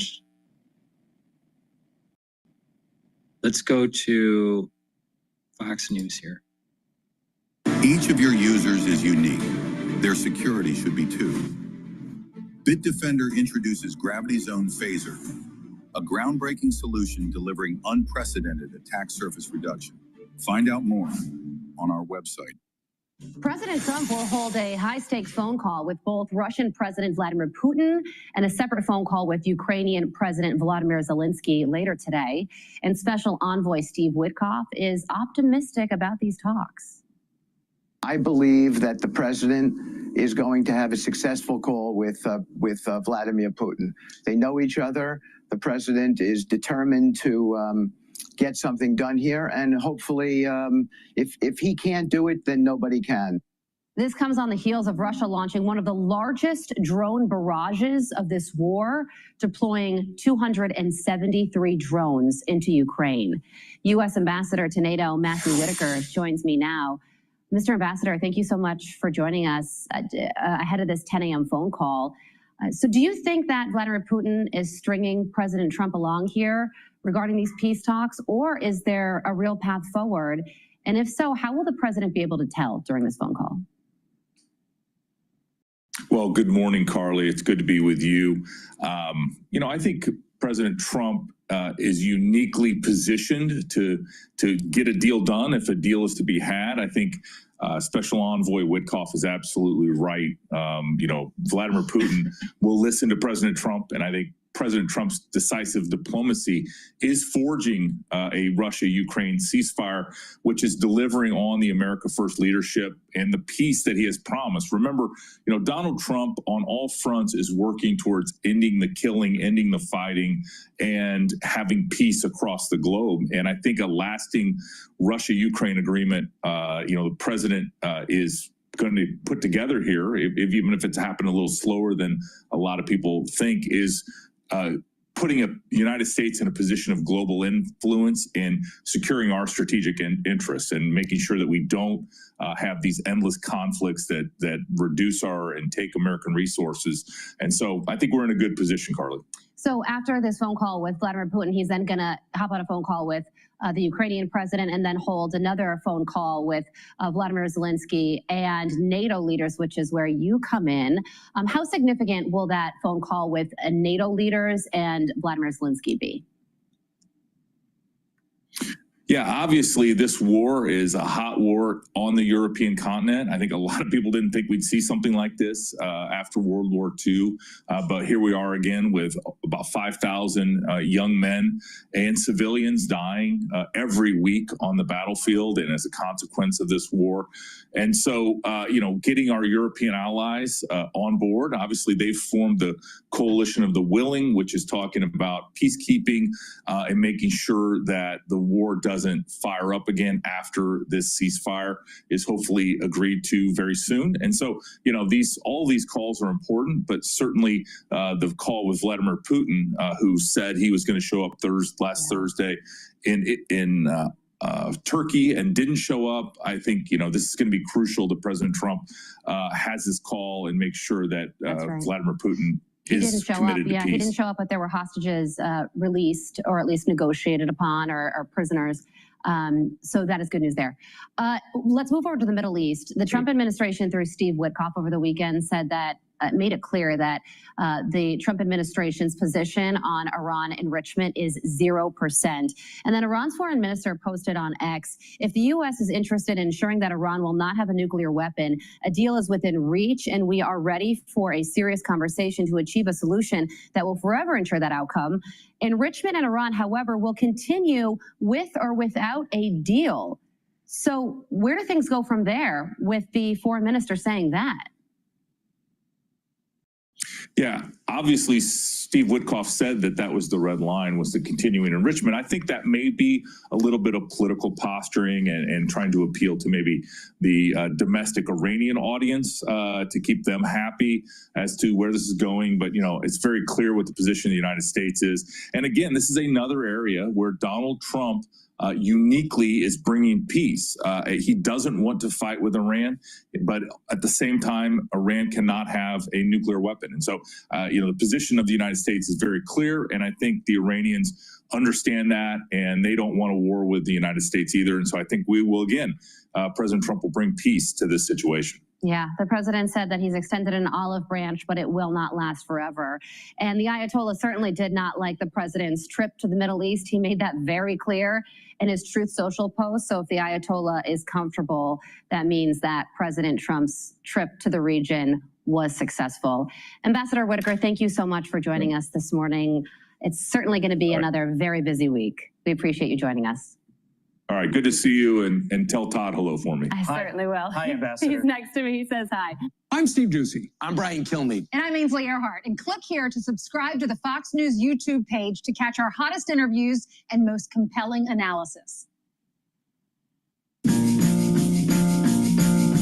So we received the MRI results, and when we did, he had a very large tumor. When we started out, we knew that the insurance company, everything was paying everything. But after I got out 6 months later, I got a bill, and it's like, oh, wait a minute.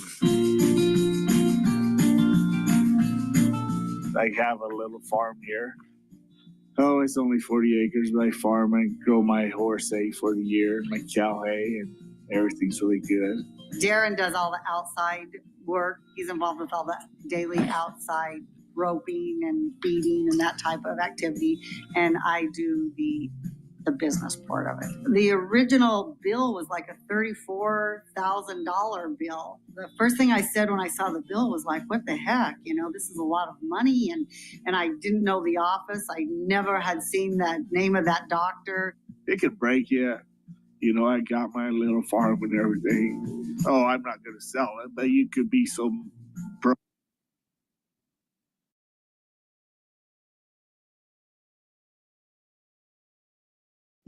Pay the taxes. So, Amara, here's what I don't think people understand, and I did not understand it until recently, that renewables are the cheapest source to meet new demand almost everywhere. Talk to us about that. Yeah, so the cost reductions in renewable technology, so specifically wind and solar, have been quite remarkable over the last decade or so. And so when we look at those projects that were financed last year and we estimate those costs, we find that either wind or solar is outcompeting either coal or gas in markets that are equivalent to 2/3 of global power generation. So that includes China, includes most of Europe as well. But we take into account the intermittent power issue for wind and solar, and how does that change the cost profile? Like, it might be cheaper to build a wind farm than building a nuclear plant, but the intermittent power of it all is an issue. Yeah, that is definitely right. It is a problem with renewables that is often cited, but there are supporting technologies for supporting a grid that is dominated by wind and solar. And that would be battery storage, for example. And so if we look last year alone, the cost of the typical project fell by 1/3. And out to 2035, we estimate that the cost of battery storage projects fall by 50%. So there are supporting technologies that pair with wind and solar. And we also model, we look at these costs, we break them down, and we look at the view out to 2050, how different power markets are likely to change. And just to put that in context, when we take that system view, we see that there are really strong long-term fundamentals for renewables.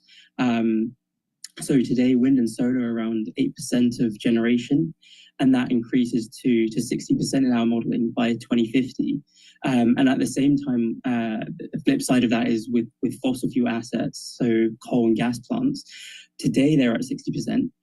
But by 2050, they go down to 25%. And what they do is they kind of operate in a space where they support wind and solar as well as battery storage. So thinking just in the near term, what do high tariffs, maybe possible cuts to tax credits, what does that mean for this transition? Does it slow it down materially, possibly? Yeah, it is a really interesting question, and it's, as you know, it's moving very quickly. So our team in the US are tracking this very, very closely. And what we can say is the policy and tariff uncertainty is posing a challenge for business confidence. It kind of impacts the willingness and investor appetite. But we do see that there is resilient demand, that deployment stays resilient over the next 10 years or so, because we do see increased electricity demand from AI, needs from manufacturing as well, and what tends to be the cheapest source of electricity is wind and solar. So there is resilient deployment. We did model a scenario if tax credits were cut, the amount of wind and solar would reduce by around 17% or so. So there is a material impact, but if we're adding new power if we're adding new supply to the grid, then it would tend to come from wind and solar. What about geothermal? The administration is definitely positive on geothermal. In speaking with the Energy Secretary here, he speaks a lot about that, as well as clean coal. What's the cost profile like for geothermal? Yeah, it's hard for me to comment on that. I think the configuration of geothermal changes significantly. But there have been developments recently, and I suppose with the pairing with the kind of coupling with oil and gas experience with geothermal, there's a lot of overlap there. On the specific costs, I couldn't comment on. Where are the dollars going? Because we see last year, 2024, was a record year for investment projects in renewable, almost double the amount in 2020, talking $728 billion in 2024 alone. Where does that number go? Yeah, I mean, we do still think globally there is an upwards trend for dollars spent on clean energy technologies. One interesting thing to consider, though, is that last year was the lowest increase in investment. So it was a record high, but it was still lower than compared to the last 3 or 4 years or so. But a separate point to also think about there is that you're getting more watts, more megawatts for every dollar spent as those costs come down. So you're hitting record highs in terms of investment, but you're also adding more megawatts there as well. I would just add. Yeah, I would also just add there that,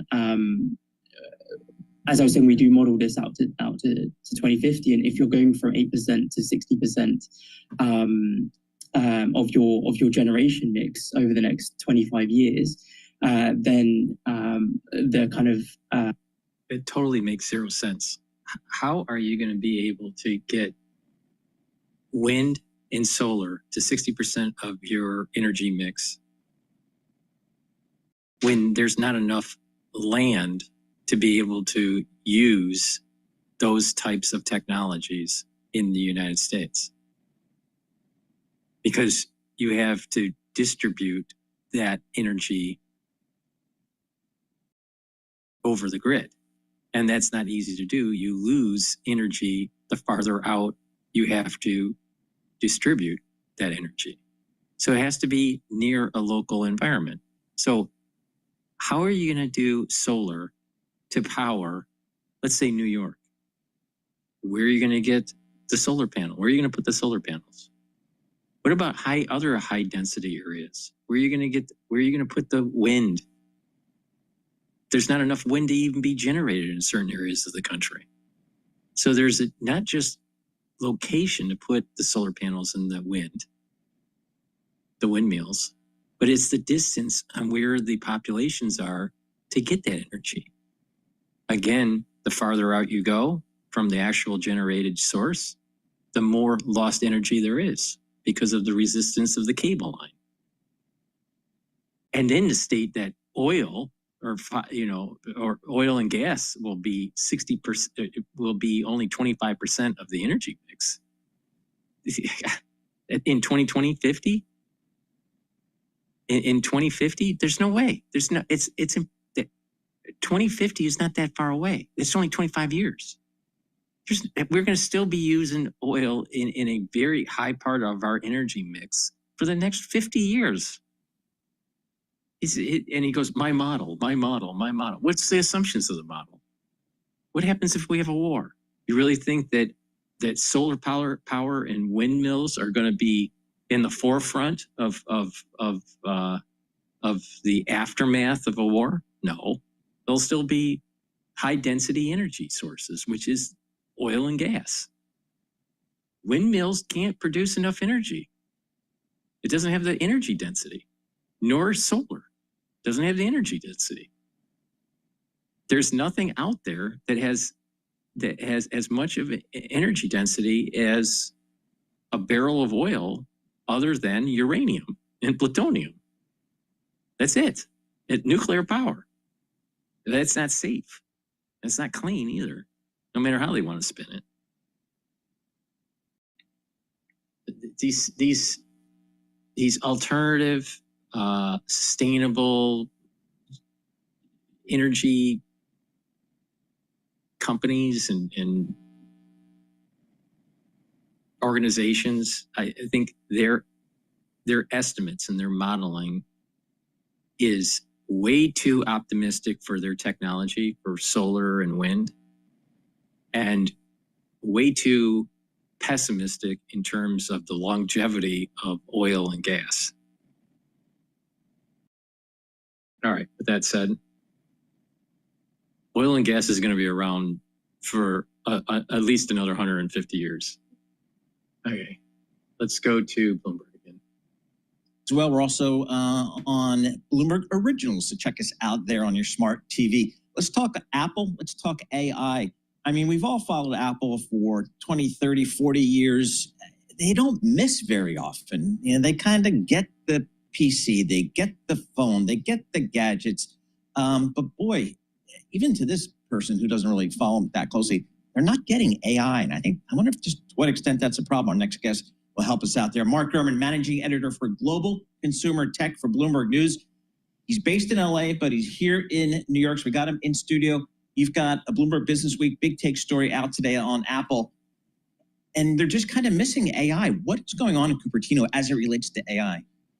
Well, philosophical differences, mismanagement, and the biggest thing is they were blindsided when generative AI with ChatGPT and GitHub launched back in 2022, November 2022. I'm told Apple Intelligence wasn't even an idea back then. Why? Well, they missed the boat. But how? I mean, I don't understand. Yeah. Well, clearly there was philosophical disagreement and philosophical disinterest in the topic of artificial intelligence. I write about how Craig Federighi, Apple's senior VP of software engineering, doesn't really believe in these multi-billion-dollar projects. He tends to try to shut down or steer away from projects of that sort. And AI is something of that nature. AI is quite a bit messy. They're known for their very intricate and well-designed user experiences. AI sometimes with hallucinations can take away from that, but I think they didn't think it was going to be as big of a thing as it became today. A lot of it fell on deaf ears years ago, I'm told. But really, this is a company that's known for updating their operating systems once a year. It's known as a company that focuses on the minutia, and they missed the big picture here with artificial intelligence, and it really is a shame. You know, the big picture here isn't the AI capabilities of its devices today. The big picture today is the AI capability of future hardware. If you don't have the core technology, the AI ready to go at a deep level, how are you going to develop products like humanoid robots, smart glasses, watches and AirPods with depth sensing cameras for AI purposes? Can't do any of that if you don't have that technology. So they need to seriously turn this thing around quickly, or they're going to be in big trouble. This is as core a technology as the touchscreen. Wow. I mean, first of all, how many words is this story, dude? 6,000. Yeah, this is a long, well in-depth story, folks. So if you want to get smart on AI and Apple, you got to read the story. It's in the Bloomberg Business Week. It's on the terminal. I'm sure it's everywhere else as well. Mark, what can they do? If I'm an investor, that's the only question I have for Tim Cook. Can you guys catch up and get some of that AI pixie dust in your stock? Yes, they need to make acquisitions, and they need to up the percentage of that R&D budget tied to AI. They need to up that percentage. They need to allocate more of their hires to AI as well. So they need to go big or go home on this. And I think... Do they know that, do you think? Yeah, of course they know that. Okay. How do they go big?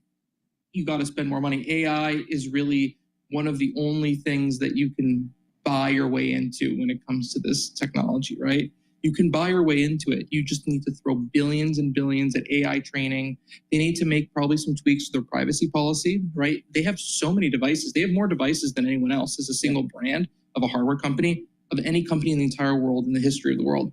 But they don't leverage that because of their privacy stance. So maybe make some tweaks there to be able to collect some more data, maybe figure out a way to convince people to give up some of their data for this purpose. And I think that could go a long way for them. So spending money, collecting more data. Is there somebody out there that they could buy, should buy, that would leapfrog them, do you think? They hate doing that though, right? Well, the problem is this philosophical disgust, I would say, to making these large acquisitions. If I told you, I mean, you know this is true, so maybe you're not a good example, but if I said to someone who didn't know the company as well as you two, Would you believe me if I told you that Apple's biggest acquisition in the history of the company was $3 billion? I actually believe that. Well, you believe that because you know that. But I think if you ask people who didn't know that, that would be completely unbelievable. They make these small acquisitions. And in addition to not wanting to spend big bucks on a company, they're really poor at integrating companies. The Beats integration, integrating all those engineers into the company, disaster. Intel, they bought the modem unit for $1 billion back in 19, disaster.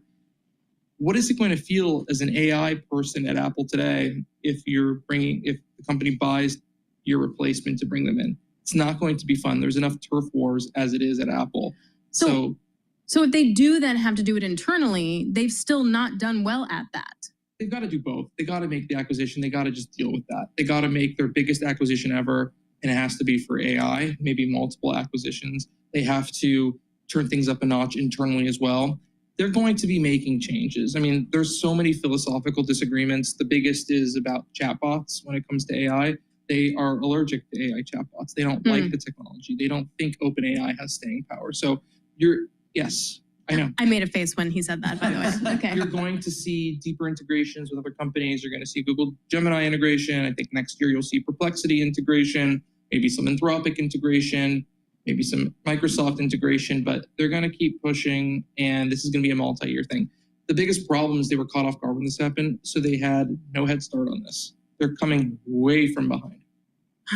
Yeah, it's amazing. Now, some people would say, hey, they're rarely first phones. But It's boy, true. when they decide to get into phones, they do it really That's well. the big difference. They were not first, and they're the worst. Okay. Wow. Of the Okay. big tech companies. And Yes. that is Yes. the reason why I need to read the 6,000 page word article. Thank you so much, Mark. Really a pleasure. Mark Gurman, Bloomberg News Managing Editor for Global Consumer Tech.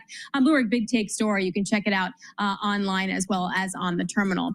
For our listeners in the U.S., here's a reminder. You can listen to us via satellite radio on Sirius XM Channel 121. Access the world's only global audio. All right. My take on Apple, I'm finishing up a book called Mastering AI, and got a couple more chapters to read. But there was an interesting chapter about how AI could help the average person, right? You know, of course, AI can help with designing molecules and proteins to help diseases, to speed up the process in silico, and then further testing in vitro and in vivo. But the average person isn't going to be doing genomic sequencing AI or proteomics AI kind of stuff. The average person is going to need an assistant, all right? And that assistant could be leveraged using Siri, all right? And better voice recognition and tapping the user's behavior off these devices, the iPad, the iPhone, the iMac. Knowing your preferences, knowing where you like to vacation, knowing what companies that you transact with, what banking firms you use, using that data set to build an AI through Siri that would actually help you to automatically buy the groceries, automatically do itinerary for a vacation, not just plan it for you, but actually book the hotel and the plane and all this. The problem comes in is that all these other companies aren't directly interfaced with the underlying AI technology, either ChatGPT or something that may be developed at Apple. But Apple has the devices and the user base to leverage this the most. So if they can train Siri to be a true assistant, then, and to actually book your, or purchase your particular items. You just said, Siri, purchase such and such, you know, from whatever store. And it has access to your banking information and it purchases it. Then it's really truly leveraging artificial intelligence as an assistant, as a home assistant. That's where I think Apple it needs to go with this. But they need to train their model, and then they have to build partnerships to be able to send that information securely to those vendors. So it's not so much training the model to know your behavior. That's the easy part. It's expensive, but that's the easy part. The hard part is the conduit, building that mezzanine between the assistant, in this case, Siri, and the other vendors that you purchase products and services, where you don't log in. How do you normally buy something? You log in, you either go to the store physically, but many people are logging onto their website and you purchase a product. But this technology that can be developed with AI, especially with the voice recognition, you can tell Siri or tell some sort of assistant, purchase, some clothing with a color, the size, what kind of style you want. And it would go to your top 4 designers or stores that you like to purchase from. And it would make the purchase, and then voila, it's shipped to your home. And all you said was just go and purchase, some pants. Like, for example, you could tell Siri, go purchase some Levi jeans, a certain size, a certain color, certain style, maybe, 511s or 502s or whatever. And it does it automatically for you. And it's at your doorstep in 3 days. That's where this is going. But the biggest part of this problem is the mezzanine between the trained AI, the trained assistant, knowing your preferences and your voice recognition. That's the easy part, but the expensive part. But the mezzanine that's secure between all these vendors. There's not a common code of communication. See how we purchase items on the internet is that you're typing in or clicking a button and it's storing in a cart this. How does the assistant do that behind the scenes? It almost has to run a script to log in into the website to purchase the jeans. Log into, let's say, Levi's, purchase the jeans, and automatically do it. They have to train the AI to be able to log in to a website and to type in stuff. Or there's some sort of universal communication between AI assistants and vendors, some sort of broadcasting common secure network communication code or a certain standard that may be regulated by government, who knows? But that's where the missing piece is. The easy part is to train the model. Building the conduit for the AI to actually do the purchasing is the difficult part. So, but it's going to go there. It eventually will get there. It's almost the same problem that Steve Jobs had. How do you get all of these music record companies to turn to digital and to be able to upload it on the iPod at that time, right? And then eventually iTunes, is born. Or the birthing of TV, Apple TV, and getting companies to make apps and to broadcast their digital content on Apple TV. It's something similar to that, where there's going to be almost like Apple Commerce that Surrey will integrate with to be able to purchase from all these different stores.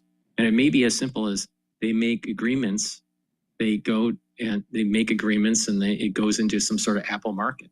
It's like it's almost like malls are dying in the real world, but maybe in the digital world, there will be a mall, an Apple Mall.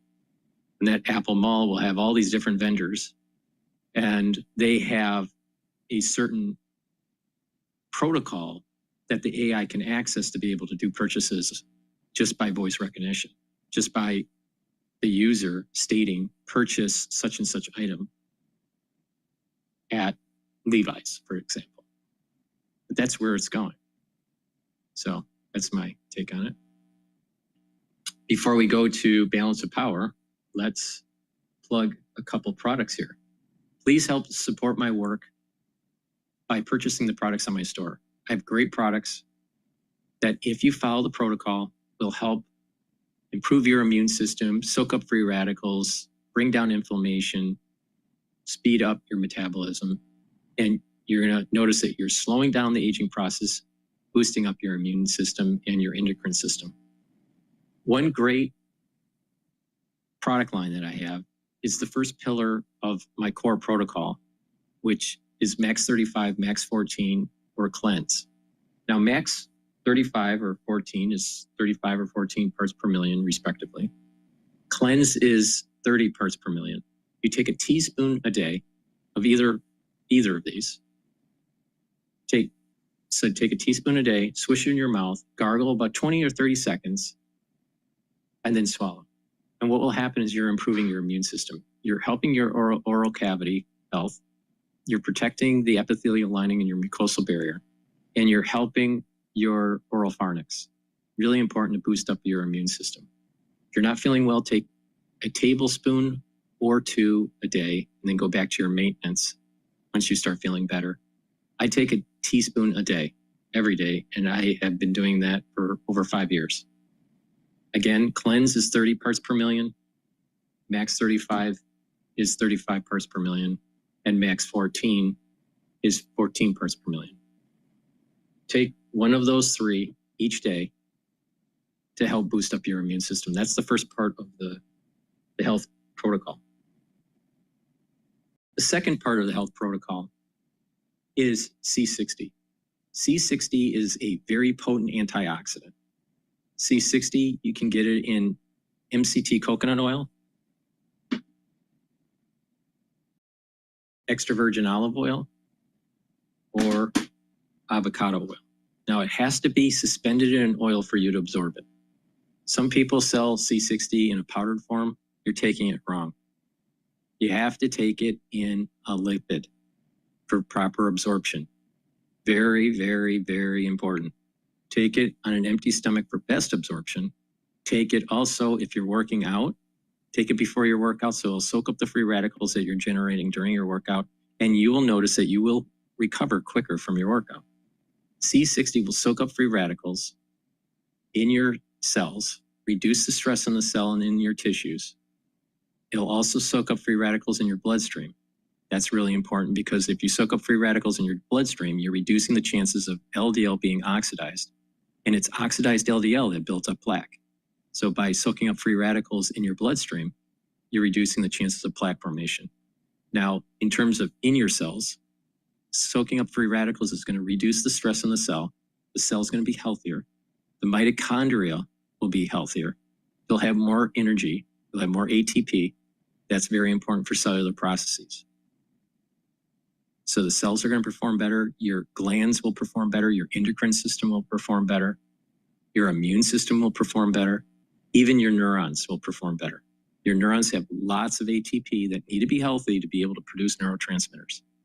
If you're producing the neurotransmitters and you have the energy in those neurons, you're going to have better neuroplasticity.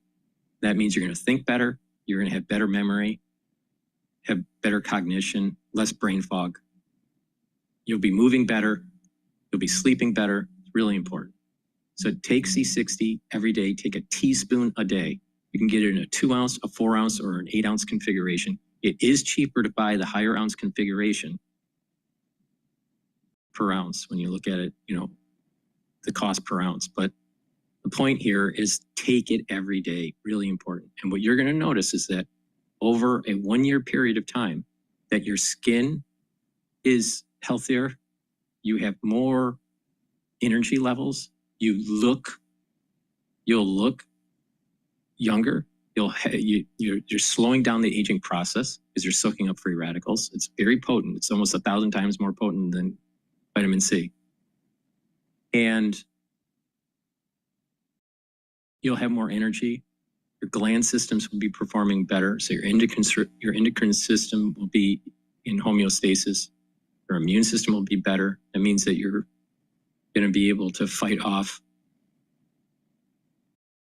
issues that your body may be exposed to. So please go to my store, the-studio-reykjavik.com. Take the C60 every day. Very important. It's the second part of my protocol. And again, you can get it in avocado oil, MCT coconut oil, or extra virgin olive oil. In a 2 ounce, a 4 ounce, or an 8 ounce configuration. Really important to take every day. I've been taking it since 2016. Now, I take a lot of different supplements. Not everybody can afford what I do. But I'm telling you how to benefit from what I have learned to slow down the aging process and to boost up your immune system. Extremely important. If you pay attention to me, you have weathered the storm in 2020. Your body is getting healthier, and it's a holistic approach.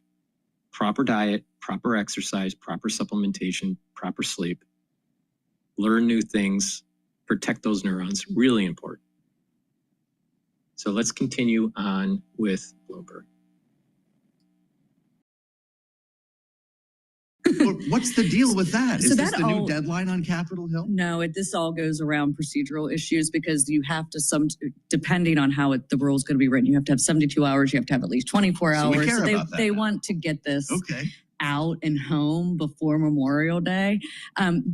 When 20 years ago, when I first started doing some of this stuff, you know, there used to be rule committee meetings in the middle of the night. It's not unusual. It just hasn't happened. And I'm like so thankful because I go to bed early. We got press briefings at 8 in the morning now, Ways and Means at 1 a.m., whatever it takes. But the fact is, four Republicans voted present is the only way this actually got through. If these 4 voted no on the bill, we'd have a massive failure for President Trump. Is that going to happen next week? Well, first of all, I think it's also interesting to watch to see how these people will vote on. These 4 will vote on the floor or the moderates, depending on what the SALT number ends up being. But they can also vote this could present. Get worse this week. No, I mean, maybe. Listen, I think one of the things that has been super interesting to me is how good the speaker is of trying to bring people together. Obviously, he does have the president right now as well. But these 4 voting promise, letting it go to the next stage. So tomorrow night at 1 or Wednesday morning, we do that. And then they're looking for, you know, a vote sometime Thursday morning-ish, 11, 12. I think they get there, yes. Okay, gets to the floor. I think it gets to the floor. Yeah. And I think they continue to try until, some people have canceled their Memorial Day plans, some haven't, but I think that you get here, they don't go home until they get it done. But they're going to get it done, and then it goes to the Senate. And then the Senate's going to strip and the Senate's going to strip a lot of stuff out because of procedural reasons, and then they're going to come back to the House, and they're going to have all over again? No, because they can't amend the bill at that point because they won't survive in the Senate just because of their procedural rules. Well, what's the point of being Chip Roy at the end of the day when you make all this noise, hold up the whole thing, and then it passes anyway? At some point, he needs to get his, doesn't he? Well, I think he will. There is some things that I think he could get in regards to some of the energy tax credits from the IRA bill. I think that you'll have lots of people that will agree to that. I think that the work requirements, does that make him happy? 2027 from 2029. You would have probably a lot of people that would agree with that. But you do have people like Josh Hawley in the Senate, Senator Hawley, who said he's not going to vote for any Medicaid hits, you know, but you can lose 3 in the Senate with the vice president. So, but you probably, obviously, you're going to lose Rand Paul right off the bat because he'll never. listen, there are some people that really believe this is the only time we're ever able to get our spending in check. A lot of the conservatives in both the House and Senate want to go back to pre-pandemic levels. It's really, really hard to do, but it's not that long ago. And they would rather add to the bottom line of our debt in order to get to the budget under control. But it is going to be I think we get this done, at least in the House this week. That's my prediction. Meanwhile, Moody. What? That's a great prediction. I love that. We'll talk about it next week. Maybe you'll be saved by the holiday. Come see us Tuesday. Ashley Davis, S3. That's the way forward right now as we know it in Washington. We're not going to be live for that 1 a.m. committee hearing. We'll tell you what happens later. Cliff Young from Ipsos is on the way in next. All right. While Bloomberg is cycling their commercial break here, please go to my store, the-studio-reykjavik.com, and get the elderberry zinc lozenges. In the cold season, allergy season, or even living in an environment where you have poor air quality, it's really important to use the lozenges and the drops that I have to mitigate that irritation in your throat. So please get a few bags of the elderberry zinc lozenges. You get 21 in each bag. Or you can get the 3 flavors that I have of the drops. You can get it in blueberry, in cherry flavor, and also in honey and lemon. You get 100 drops in each bag. But again, take the drops and the lozenges, have a few bags for your household and then for work. You never know when you need it. And right when you have that irritation in your throat, take it right away to mitigate the problem. It's going to create secretions, protect that epithelial lining, and protect that mucosal barrier, and improve your immune system. So please go to my store, get the lozenges and the drops, get a few bags for your household. They're inexpensive, and they do wonders. They help your body when you need it. Also, get the magnesium and zinc supplement or the vitamin C and magnesium. Magnesium is really important to increase the efficacy of vitamin D3. Vitamin C and magnesium will help with your skin, your immune system, and your brain function. Magnesium is very important for brain health. And for the magnesium and zinc, again, magnesium helps with the brain function, and magnesium and zinc helps with the immune system. So it's dual purpose. So a great stack to help with your brain health, to help with the efficacy of D3, and to help with your immune system is to stack the magnesium and zinc and the vitamin C and magnesium together. Please go to my store, the-studio-reykjavik.com. Use discount 5. You get $5 off any order. It's all caps, discount the number 5, $5 off any order. All right, so there's some movement going on with UCO, which is the ETF for oil. That's trading at 21.65. Gush is trading at 22.35. DRIP's trading at 10.27. Natural gas is trading at 3.14. And the equity market is trading at 59.47. So again, remember that we have a resistance level for the S&P 500 at 6,000. I suspect that there's going to be a trading range between this just below 6,000 to about 7,000. Between just below 6,000, there's going to be a trading range around like 5,975 to about 5,750. Bounce around and consolidate for a little while. And unless we hear some really positive news when it comes to tariffs. Now, if there is an Iran deal, then most likely prices will go down because there will be additional barrels of oil coming onto the market. But it seems right now that there's no breakthrough in terms of some sort of peace between the United States and Iran. So we'll see what happens with that. And that's all dealing with the whole nuclear issue with Iran. It's a big problem. So since they didn't take the off-ramp, most likely oil will continue to go up. At least in the short term. There is a resistance level at 65 for oil. All right, let's go back to Bloomberg here. The ounce up 0.8%, and West Texas Intermediate crude oil up 1.3%, 63.28 a barrel. Capital One Financial's takeover of Discover Financial Services is officially completed, creating the largest credit card issuer by loan volume in the United States. COF on the ticker, up now by 1.1%. You can take the TFS ticker off your screens. PepsiCo shares are little changed right now. We do have PepsiCo down 0.3%.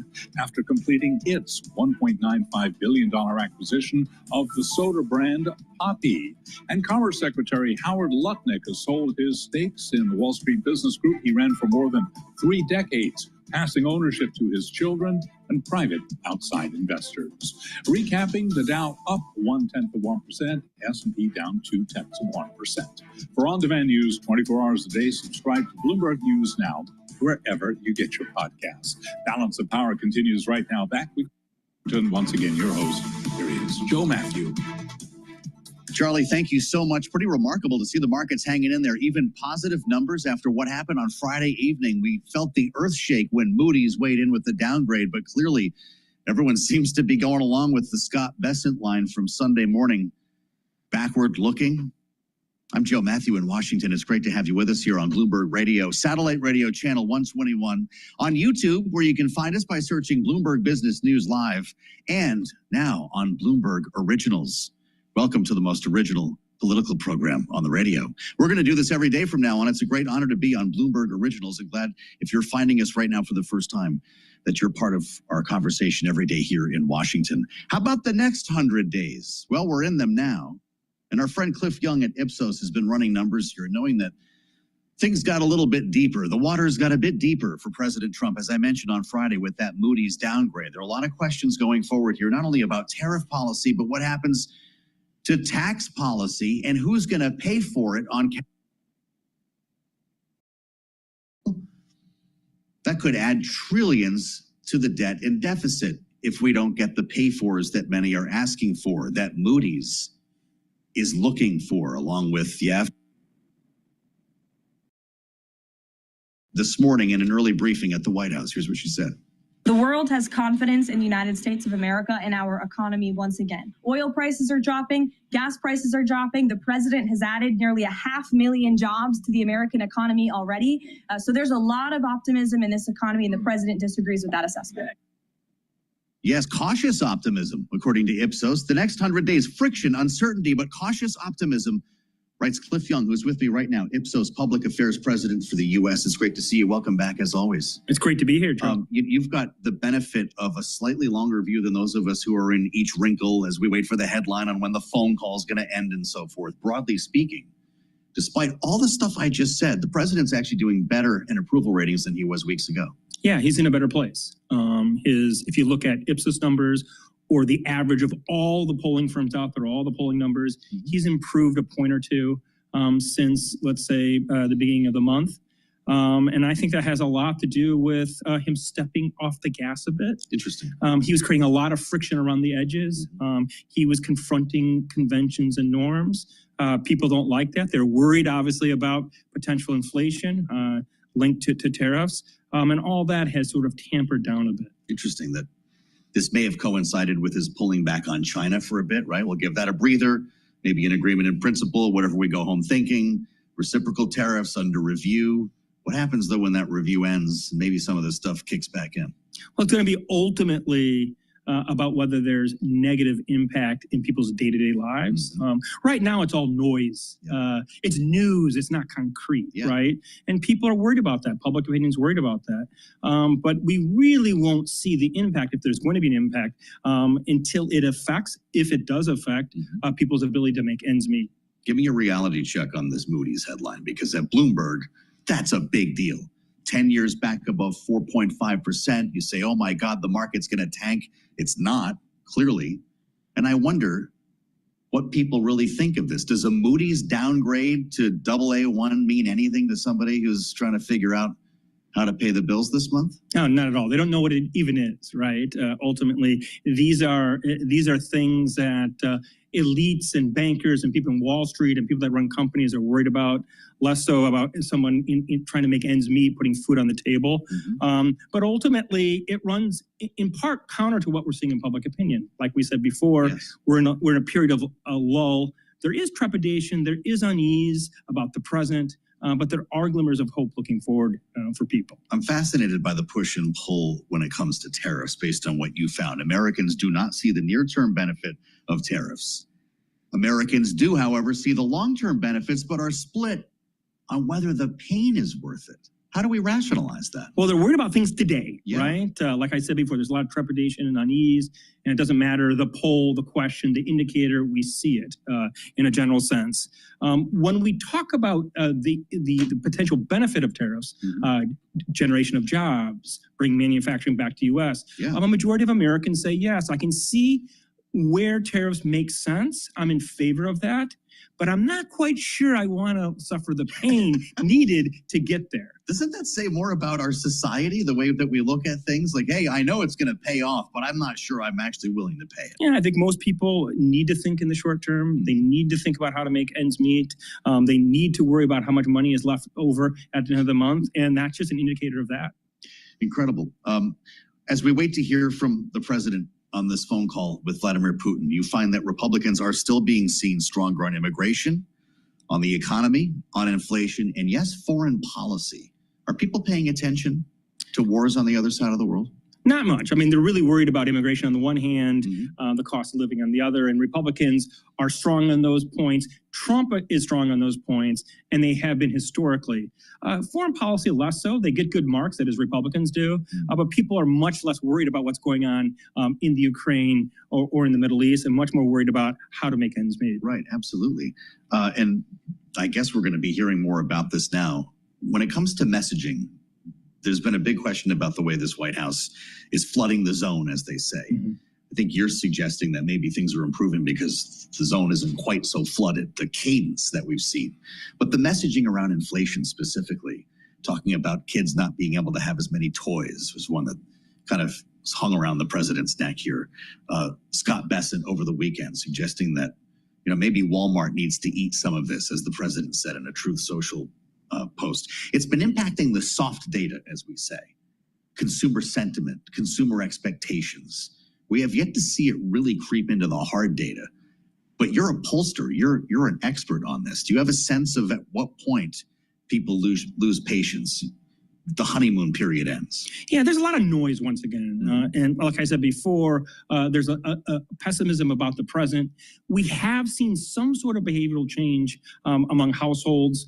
They've cut some sort of non-essential expenditures like travel, and they are stockpiling on some essentials. We've seen that. But this is all, once again, theoretical. Yeah, right. This is about the future that hasn't gotten here yet, hasn't arrived. And it really will be about whether it affects Americans' ability to make ends meet, and we're not there yet. Well, now to the comedy part of the program with Cliff Young. Americans want the president to work with Congress rather than issue executive orders. I'm not sure if they've been paying attention, but that's not going to be the plan coming out of this White House, is it? Yeah, I don't think we should take it literally. We should take it sort of conceptually. In other words, Americans want less friction. They want their leaders to follow the rules.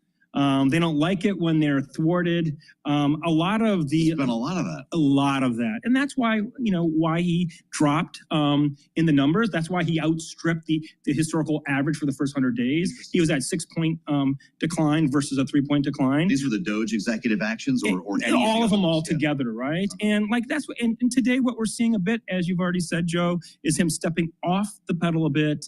I think the numbers are improving a bit because there's less of that friction of that contest going on in public opinion's mind. Does it help to see the president being presidential, as they say, on a trip like he just took to the Middle East? Not a heck of a lot of news other than some investments in technology, some of the other things that he was talking about, but it was mainly a big photo op. They put a music video together at the White House to post this, being seen with leaders, not just political leaders, but business leaders out there doing things in a forum that nobody else could do. Is there actually a benefit in 2025 to those kind of optics? Yeah, on the margins, it's important to see our leaders pretty jaded, our presidents act presidential. Yeah.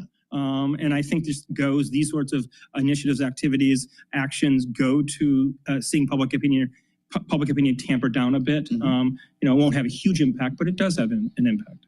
At some point, this is going to start feeding into midterms. I don't know when you start paying attention to that, but we've already got people talking about it here on the air. We had the chair of the DCCC on just a couple of weeks ago talking about strategy, talking about special elections where we're trying to read tea leaves. Has this begun already, or is it too early? Well, the season's begun, but it's probably starting too early. Yeah. I don't like to look at things. Polling season? No, we're far off still. We, really November, December is when we begin to look. Listen, typically the party out of power does better in the midterms.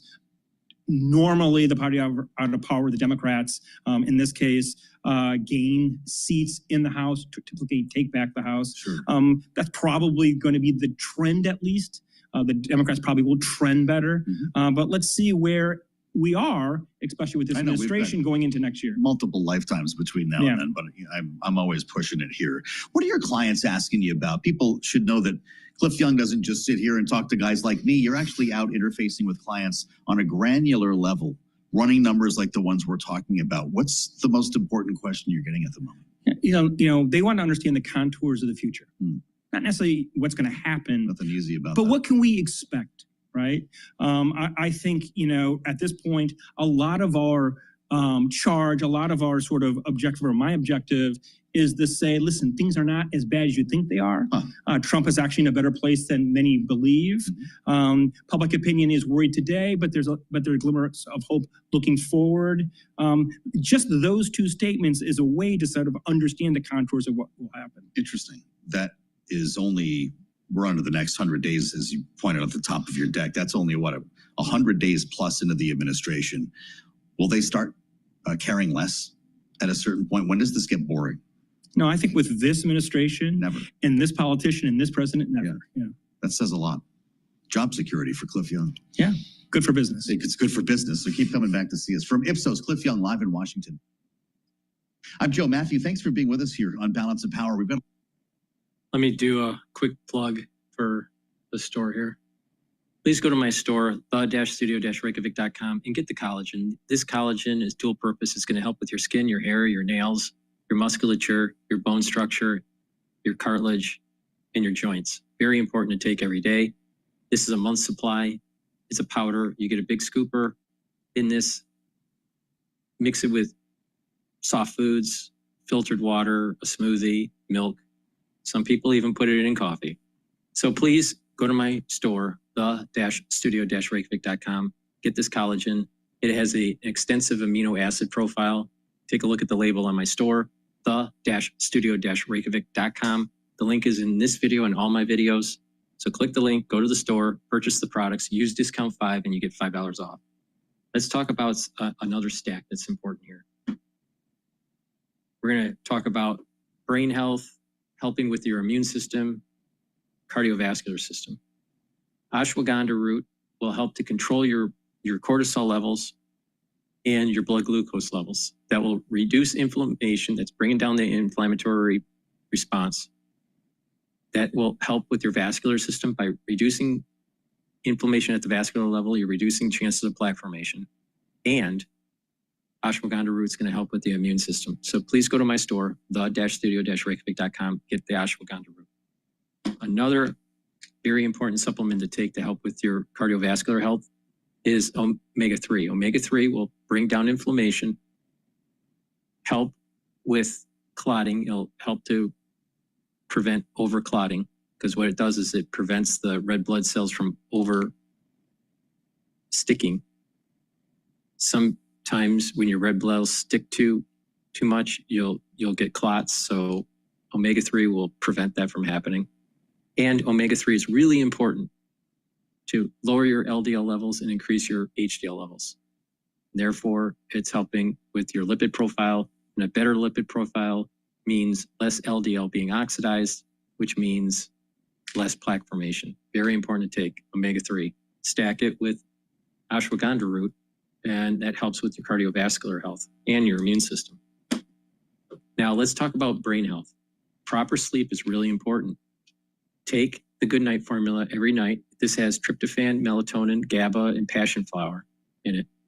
This will get you into 3 cycles of REM sleep and deep sleep, and that will allow you to be well rested in the morning, detoxify your central nervous system, and to consolidate memory. So please go to my store, the-studio-reykjavik.com, get the Good Night formula. By getting proper sleep, a good, well-rested sleep on a continuous basis, it's going to slow down the aging process. Very important.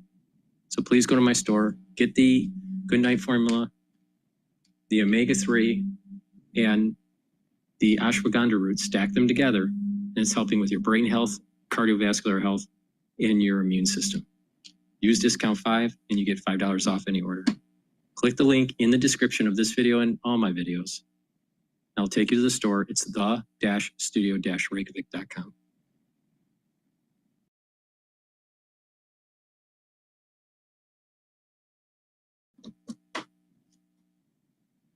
All right. Bloomberg should be coming back shortly here.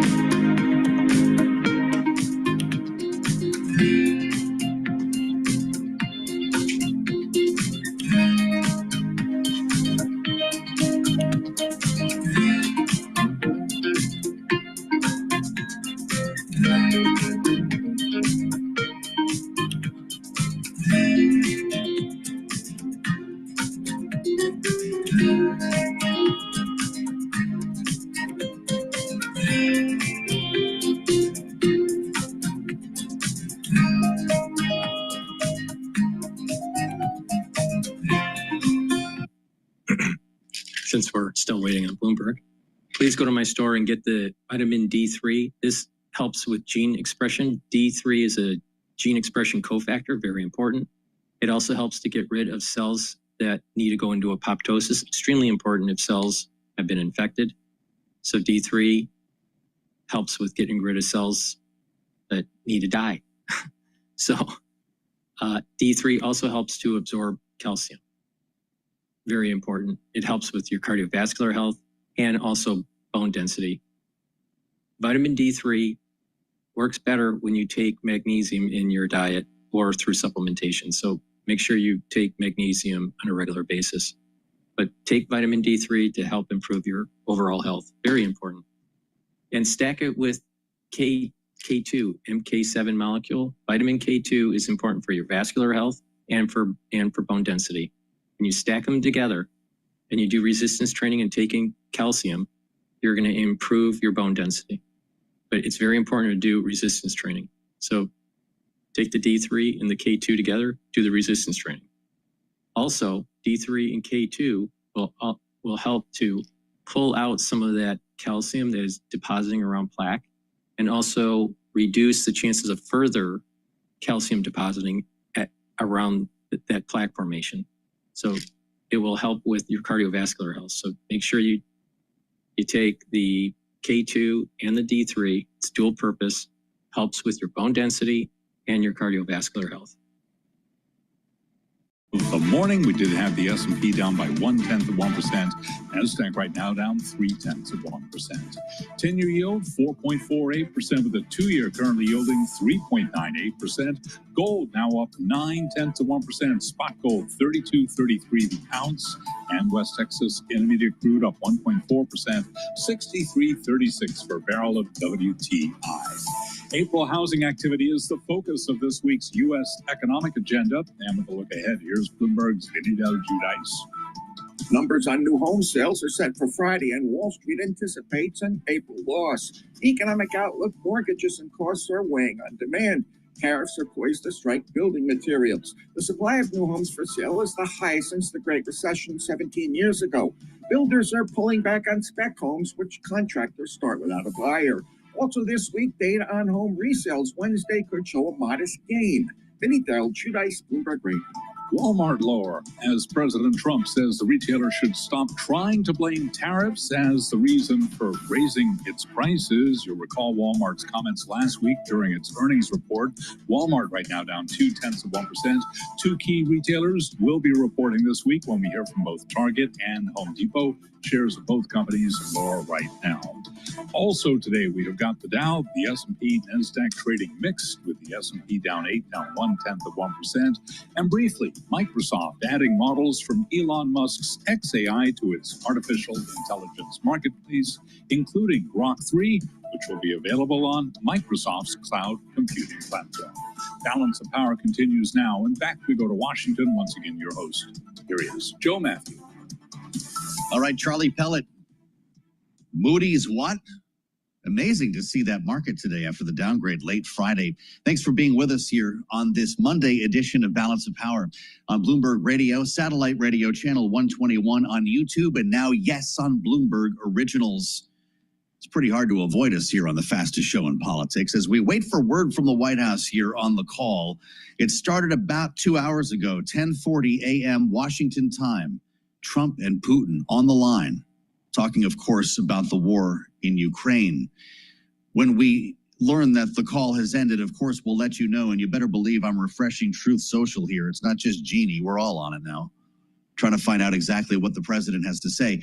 You know how this goes. We'll probably get a readout, an official readout from the White House. We might get a very different version of what happened from Trump himself on Truth Social, and then a whole different version when we get the readout from the Kremlin. All that is expected in the coming hours here, so hang on. Maybe we will get some news on a ceasefire, maybe a meeting. They're floating this idea of Vatican talks now. Imagine this, imagine the optics of Putin, Trump, the Vatican. We do know that he was on Truth Social late into the evening, or should I say early in the morning. Donald Trump preparing for this meeting by writing about Kamala Harris, Beyonce, and Bruce Springsteen. 1:34 a.m., he writes, how much did Kamala Harris pay Bruce Springsteen for his poor performance during her campaign for president? This is a long post. I won't read the whole thing. A little later, according to news reports, Beyonce was paid $11 million to walk onto a stage, quickly endorse Kamala. This was top of mind for Donald Trump just hours before the call here with Vladimir Putin. And there we have it. This is coming from the Russians, James. The Kremlin, yes, says the Putin-Trump call is over. The RIA reporting, and you would have seen that headline if you were looking at the terminal. So there we have it. This could have been done a few minutes ago. That's basically a 2-hour call is what we're talking about here as we assemble our panel. In the nick of time, they're back together again. Rick and Jeannie, Bloomberg Politics contributors. Rick Davis, our Republican strategist and partner at Stone Court Capital. Jeannie Shanzano, senior democracy fellow with the Center for the Study of the Presidency and Congress. Jeannie, I don't know who talks first in this world. I don't know who decides to hang up first, but apparently they have had the call. Do you believe that Vladimir Putin, knowing that we had this massive drone swarm last night, another huge attack against Ukraine, is a serious player in this conversation? We have not seen any acknowledgement of that yet. Of course, we don't have a readout from the call yet. You mentioned it's over. Hopefully, I think the best, at least in my estimation, we could expect is, to your point, a meeting being set up. What's odd about this is that in normal past political life, you wouldn't see two leaders of this level getting together talking on the phone unless they were really close. But that's not the case here. What we have here is Russia and Putin clearly thinking they can still make gains militarily, and Donald Trump keeps inserting himself into the negotiations, saying, we can't resolve this thing without me. And so you get them together, and yet they hype up expectations, and then in all likelihood, the most we'll get is a meeting, which would be a good thing, but that's likely all we will get at this point. We're getting more from Russian state media. Apparently, Putin's talking to reporters here. That's in itself a bit of news. Talking with reporters after the call to say his conversation with Donald Trump was useful. That's the word from the TASS news agency, adding to the rest here. Russia ready to work with Ukraine on a future peace deal, he says. In the call that lasted over 2 hours, Trump stated his position on a ceasefire. And again, now Putin says his conversation, this according to IFX, with Trump was very meaningful. Rick Davis, how are you interpreting these headlines, and do you think this call was premature? You know, look, I mean, Donald Trump negotiates a different way than previous presidents have. You know, as Jeannie said, Ashley Davis earlier on your program, normally these things would be worked out at a lower level, cabinet, sub-cabinet, expert level. There'd be real detail associated with the conversation so that nothing would be misunderstood. And then the principals will get together and basically solidify whatever had been preordained. There's none of that.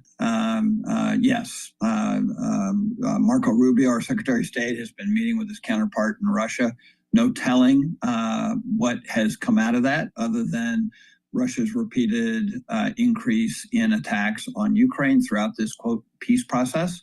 So you hope it's meaningful, right? You hope that, you know, the president was able to make the case on ceasefire, stop the killing, which has been his mantra since the day he was sworn into office. And yet, you know, you have to, you know, be clear-eyed about Vladimir Putin. He's had a lot of disdain for the peace process. All of his negotiation positions have been, I want everything and I will give up nothing. And in the meantime, he's launched some of the largest aerial attacks on the country of Ukraine since the war started over 3 years ago. So when you look at those cards, it's not a good deck for Donald Trump to be playing right now. It will be interesting to see what comes out of this substantively from the U.S. side, because you can't really believe much of what the Russians are telling us right now. Right. Well, and they're still talking here. The headlines are flying. Russia ready to work with Ukraine on a future peace deal. Adding to that, a memorandum with Ukraine may include truce terms. That's TASS News reporting. Putin says the truce is possible. A truce is possible, Jeannie, if certain agreements are reached.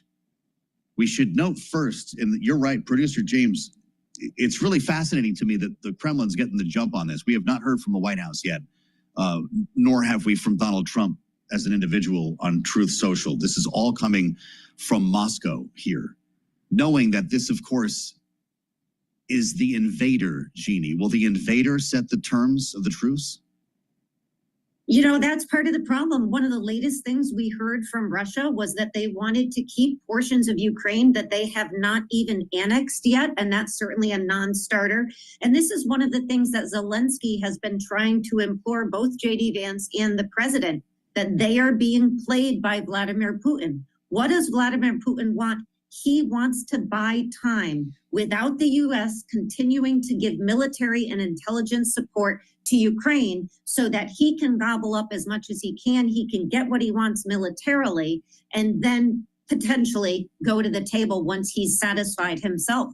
And so this is a very difficult position for the Trump administration to be in. I mean, some people are saying, for all of Donald Trump's bombast and talking about how much he matters in this, what really matters is, does the U.S. continue to support Ukraine militarily and in an intelligence way so that Russia and Vladimir Putin realize they are going to need to compromise and come to the table? Otherwise, this is going to be a repeat of the 30-day ceasefire, which Ukraine accepted and Russia did not. The meeting in Turkey that Ukraine went to, Russia did not. We've played this game before, and Donald Trump's got to be very careful here. He is not being played by Putin. Boy, so what's a win? I hate asking a cliched question like that, Rick. Forget the win. What needs to happen now? Is it a meeting between these two in person, or do we get some kind of a timeline on talks, or is it simply getting to a ceasefire? How can we have serious talks as long as Vladimir Putin is bombing civilians in Ukraine?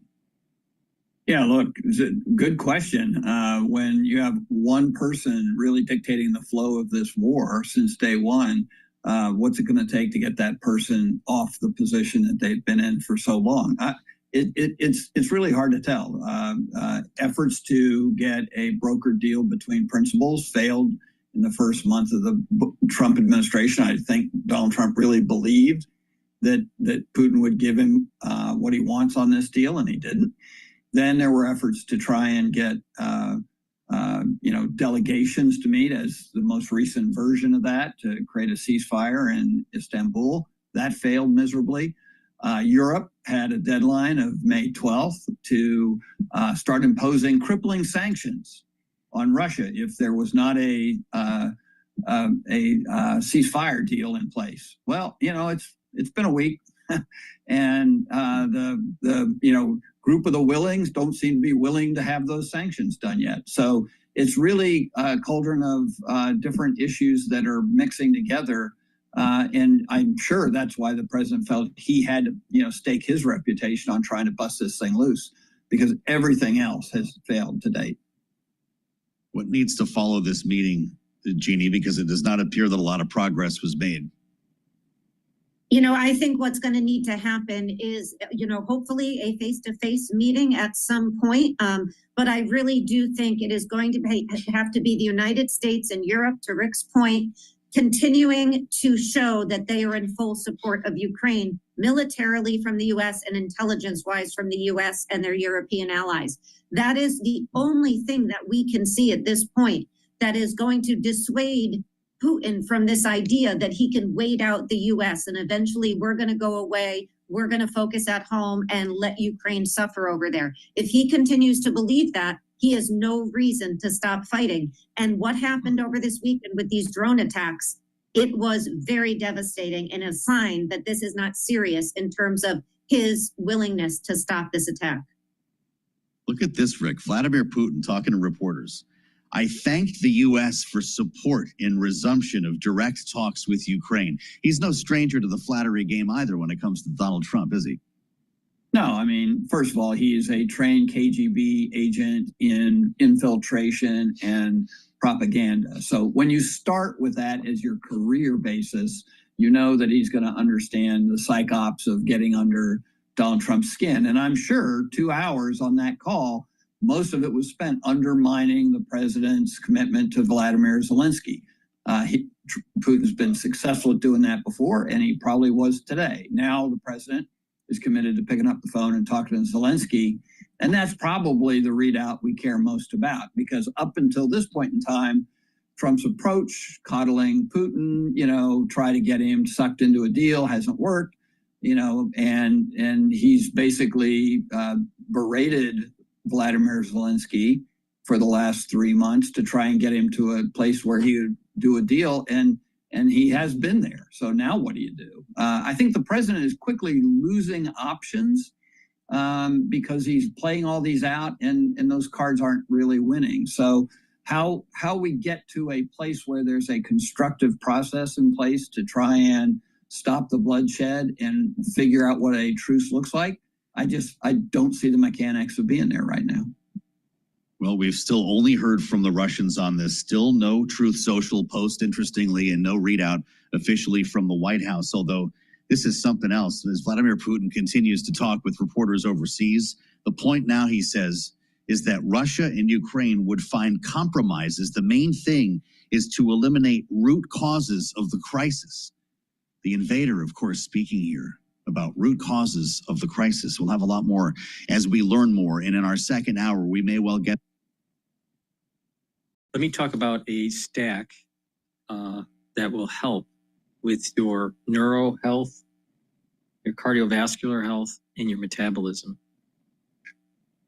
Ubiquinol is the most bioavailable form of CoQ10 that you can take. This is going to soak up free radicals, reduce stress on the cell, help with the mitochondrial health, boost up your energy levels, and protect your neuron. It's very important to take ubiquinol once you turn age 40 to protect your neurons. Stack it with NAD+. NAD+ is a supplement that will boost up your NAD+ levels, increase your energy, help you to repair DNA damage at the cellular level and at the mitochondrial level, and protect your neurons. Stacking these together, very important for neural health. Very important. Another supplement that will help with metabolism and mitochondrial health, neural health, vitamin B complex. The first 4 B vitamins helps your mitochondria. They'll boost up those energy levels, increase the health of the mitochondria. If the health of the mitochondria is where they should be, then your cells are going to perform better, especially in your neurons. And vitamin B complex helps with cellular metabolism. So your cells are going to perform better. B12 also helps to protect your neurons. So it's really important. Take B, the vitamin B complex, once you turn age 40. If you're 40 years of age or older, very important to take vitamin B complex. Stack it with NAD plus and the ubiquinol, and that's a great neurostack. Now, let's also talk about cardiovascular health and immune system. Olive leaf extract brings down inflammation, so that's going to help with your cardiovascular health and your immune system. It also helps to bring down LDL levels and increase your HDL levels. So that's going to improve your lipid profile. With less inflammation, less LDL means less oxidized LDL, which means less plaque formation. Very important to take every day. Take the olive leaf extract. And another supplement that I've been taking for decades is resveratrol. Resveratrol will help with youthful gene expression. It's going to soak up free radicals because it's an antioxidant. It's going to help with your mitochondrial health, boost up those energy levels when you have healthy mitochondria, and get rid of cells that are in senescence.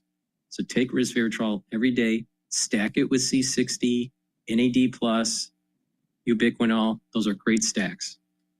So to help with your youthful gene expression, take the resveratrol. And then stack it with the olive leaf extract. That's going to help with your cardiovascular health and your immune system. And then for neuroprotection and cellular metabolism, the vitamin B complex, the NAD+, and the ubiquinol. That's a great stack for you. So please go to my store, the-studio-reykjavik.com. Use discount 5 and you get $5 off any order.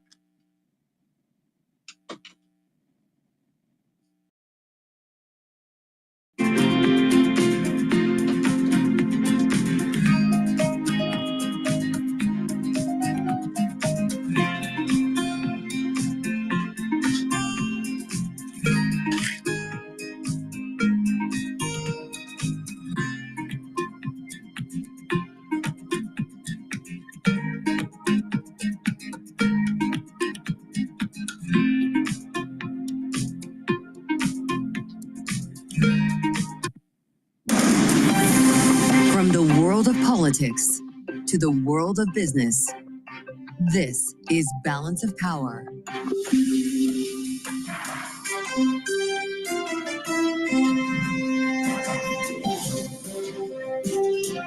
Live from Washington, D.C.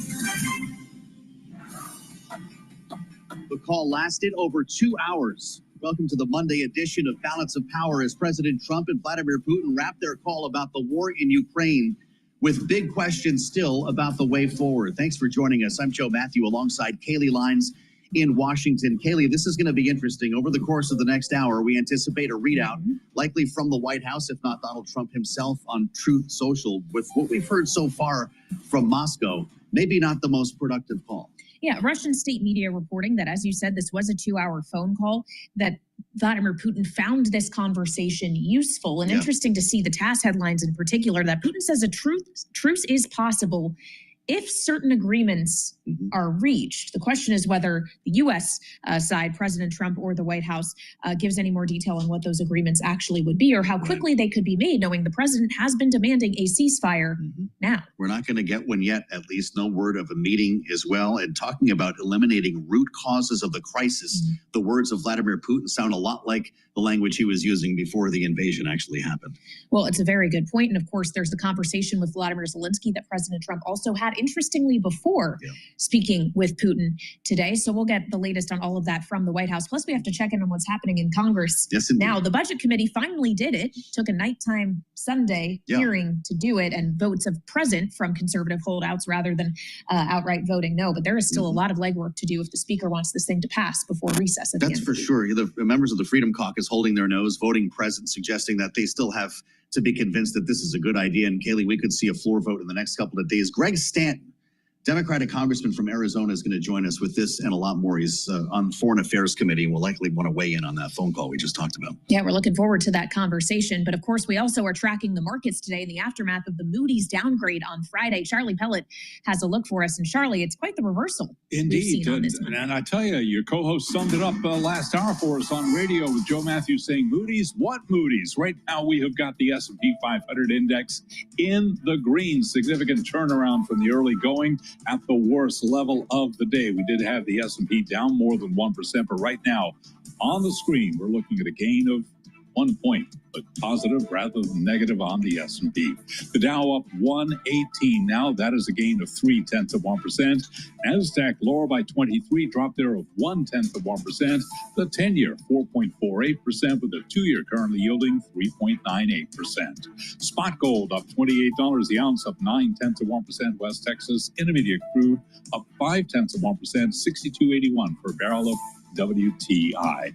We are seeing a renewed wave of dip buying that is fueling a rebound in stocks from session lows. Big story that we're following, Nippon Steel reportedly plans to invest $14 billion in U.S. Steel Corp. If the Trump administration approves the merger of the companies. This is, according to Reuters, right now U.S. Steel up by 1.5%. ADRs of Nippon Steel, they are down 0.9%. So again, best level of the session right now, looking at a 4-point gain for the S&P 500 index, up now by 1%. Balance of power continues now, and back we go to Washington. Once again, your hosts, Joe Matthew and Kaylee Lyons.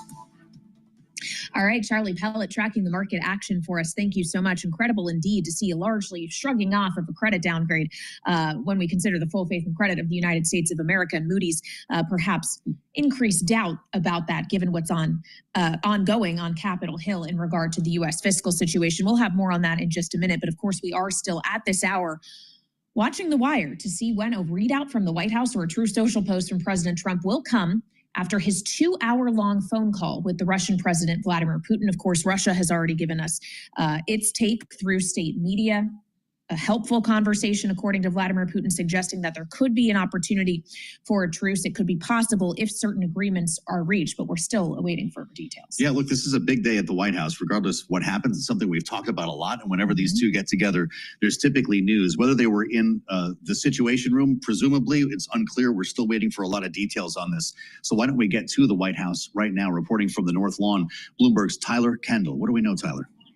Yeah, hey, Joe. Well, you said it's still a lot of big questions here, but the White House did confirm that the call started at 10:40 a.m. Eastern. And as we await the U.S.'s side and readout from what happened, Russia says that the call lasted 2 hours and that Vladimir Putin found it to be useful. Importantly, we're also learning that the Russian president says a truce is possible if certain agreements are reached. Now, what that actually entails remains to be seen, but Bloomberg News had broke last month that the U.S. was preparing to demand that Russia recognize Ukraine's right to build up its military and defense industry in exchange for Ukraine likely abandoning its goals to join NATO. The U.S. had also been said to be prepared to recognize the battle, to freeze the battle lines where they currently are, although our allies have really pushed the U.S. to talk about some firmer security guarantees moving forward here before they discuss any sort of territory concession. So those are sort of the threads that we're looking for to see if there's been any developments after this call today. But one thing is for sure, this White House is trying to ramp up the pressure here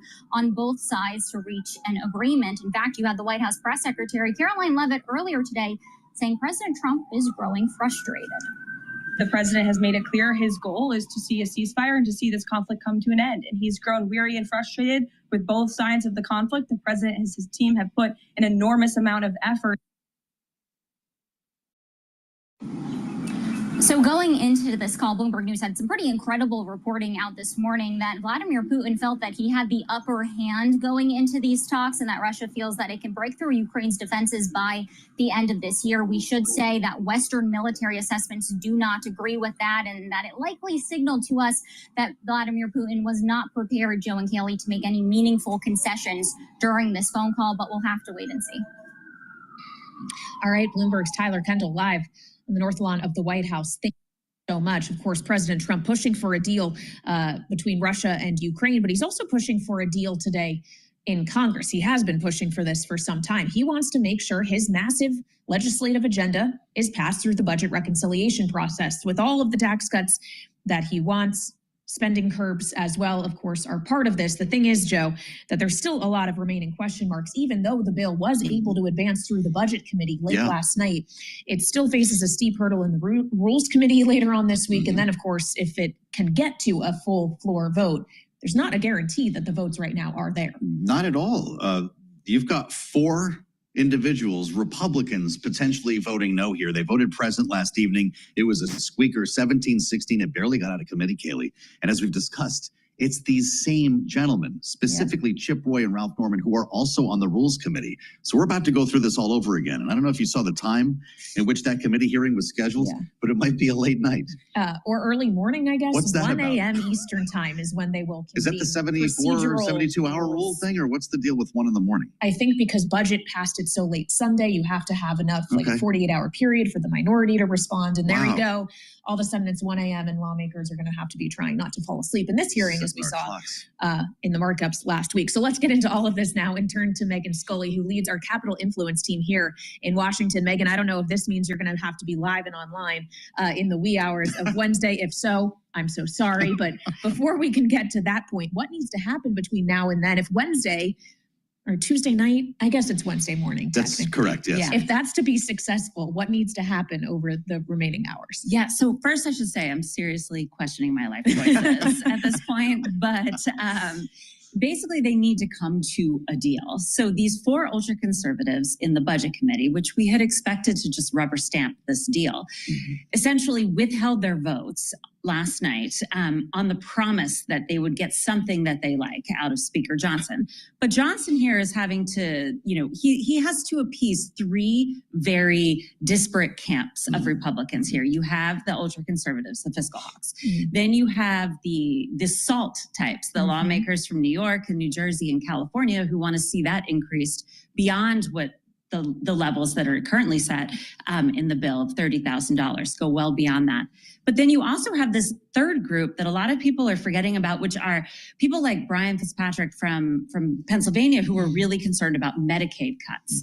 And to try to appease all 3 of these camps when you can only afford to lose about 3 votes on the floor is incredibly difficult. Yeah. Well, so here we are with apparently the promise of a new timeline for work requirements for Medicaid, as you mentioned, and a couple of other details, the undoing of the IRA. Do we have a sense of what Chip Roy and company are getting for this, or is this a deal that has really yet to be hammered out? So several House leadership aides talked to reporters today and essentially said everything is still in flux. But some members of leadership have indicated that the work requirements in particular, moving those from 2029 to 2027 is very much on the table. That would save billions and certainly get the bill closer to where the House Freedom Caucus folks would like it to be. The problem with that, though, is twofold. One is in the implementation by the states. How do they get this implemented that quickly? And 2 is there's an election in 2026. And by speeding up that date to 2027, that's going to be hanging over a lot of these Republicans' heads going into the midterms. Fascinating. Wow. We've got a lot to learn this week, Megan. We'll try to stay close with you on this. Megan Scully is going to have to rest up for quite a week here, perhaps to run our Capital Influence, our team leader, our Capital Influence team. Thank you, Megan, as we add the voice of a member of Congress. Greg Stanton, the congressman from Arizona's 4th district, brings us the view from the Democratic side of the aisle. Congressman, it's great to have you with us here on Bloomberg TV and radio. I don't know if you were up all night counting votes and waiting for the outcome here, but this is a... Let me plug the powdered supplements that I have. Please go to my store, the-studio-reykjavik.com, and get the Boomer Boost. Boomer Boost has 68 nutrients. It has a very comprehensive compound shown on the screen. You can read the label carefully on my website, the-studio-reykjavik.com. This will target multiple systems. It's going to target your heart, your vascular system, your brain function, your musculature and strength, your metabolism, and your energy levels. You will notice the effects of Boomer Boost within 72 hours of taking it. You get a big scooper, take 1 scoop a day, either for breakfast or for lunch, mix it with soft foods, filtered water, a smoothie, milk, however you want to take it. I mix it with soft foods like hummus, but take this every day. Very important. Boost up those energy levels. You're going to have a steady burn of energy throughout the whole day. You're going to lose weight. You're going to save money because 1 month's supply of Boomer Boost is cheaper than what you're spending for a month for breakfast or for lunch. And you're going to help control your A1C levels. You're going to be building up strength, especially if you're doing resistance training. It's going to help with your cardiovascular health. You're going to get rid of that brain fog. You're going to be able to sleep better. You're going to be able to concentrate better. Please go to my store, the-studio-reykjavik.com, get the Boomer Boost, really important. Now you can take the Boomer Boost separately or take it also with the Gladiator Barley or the Heirloom Barley. Gladiator Barley will help to build strength, especially if you're doing resistance training. Take a full scoop or a half a scoop a day. Mix it with soft foods, filtered water, milk, or a smoothie. But Gladiator Barley will help build up that strength. This is a high density protein. It'll detoxify your body, bring down inflammation. That will help with your vascular system and your immune system and help you to recover after your workout and soak up free radicals through superoxide dismutase. I take Gladiator Barley every day with the Boomer Boost. You can take the Heirloom Barley instead of the Gladiator Barley. And the difference is that it doesn't focus on the strength side. It just focuses on the detoxification, the reducing inflammation and soaking up free radicals with superoxide dismutase. So take the Heirloom Barley or the Gladiator Barley. Take the Gladiator Barley if you're working out and you want to build up strength. Gladiator Barley also stacks really well with Myotrol. Myotrol helps with the gene expression to build muscle. So stack it with, I keep on hitting the mic here. Stack it with the Boomer Boost or the Gladiator Barley, or the Boomer Boost with the Heirloom Barley to get the max benefit. It's important. This is very powerful stuff. So please go to my store, get the barley and the Boomer Boost. Boomer Boost is the fourth pillar of my core protocol. Max 35, max 14, or cleanse to boost up that immune system. It's the first pillar. The second pillar is C60 to soak up free radicals. The third pillar is turmeric, ashwagandha, and lignans to boost up your immune system and to help reduce inflammation at the vascular level. And Boomer Boost is the fourth pillar to boost up those energy levels and rev up your metabolism. So please go to my store, the-studio-reykjavik.com, and help support the work that I do. Hopefully you learned a little bit about what's going on in the markets. Again, we're trading at 5,967 in the equity market. 6,000 is a major resistance level. And $65 a barrel of oil is a major resistance level for WTI. Please go to my store, the-studio-reykjavik.com. Help support the work I do. All these videos are for free. Get those supplements, stack them the way I'm telling you to stack them, slow down the aging process, boost up your vitality and longevity, and get healthy. It is in your grasp to get healthy in 2025. Thank you for listening and have a nice day.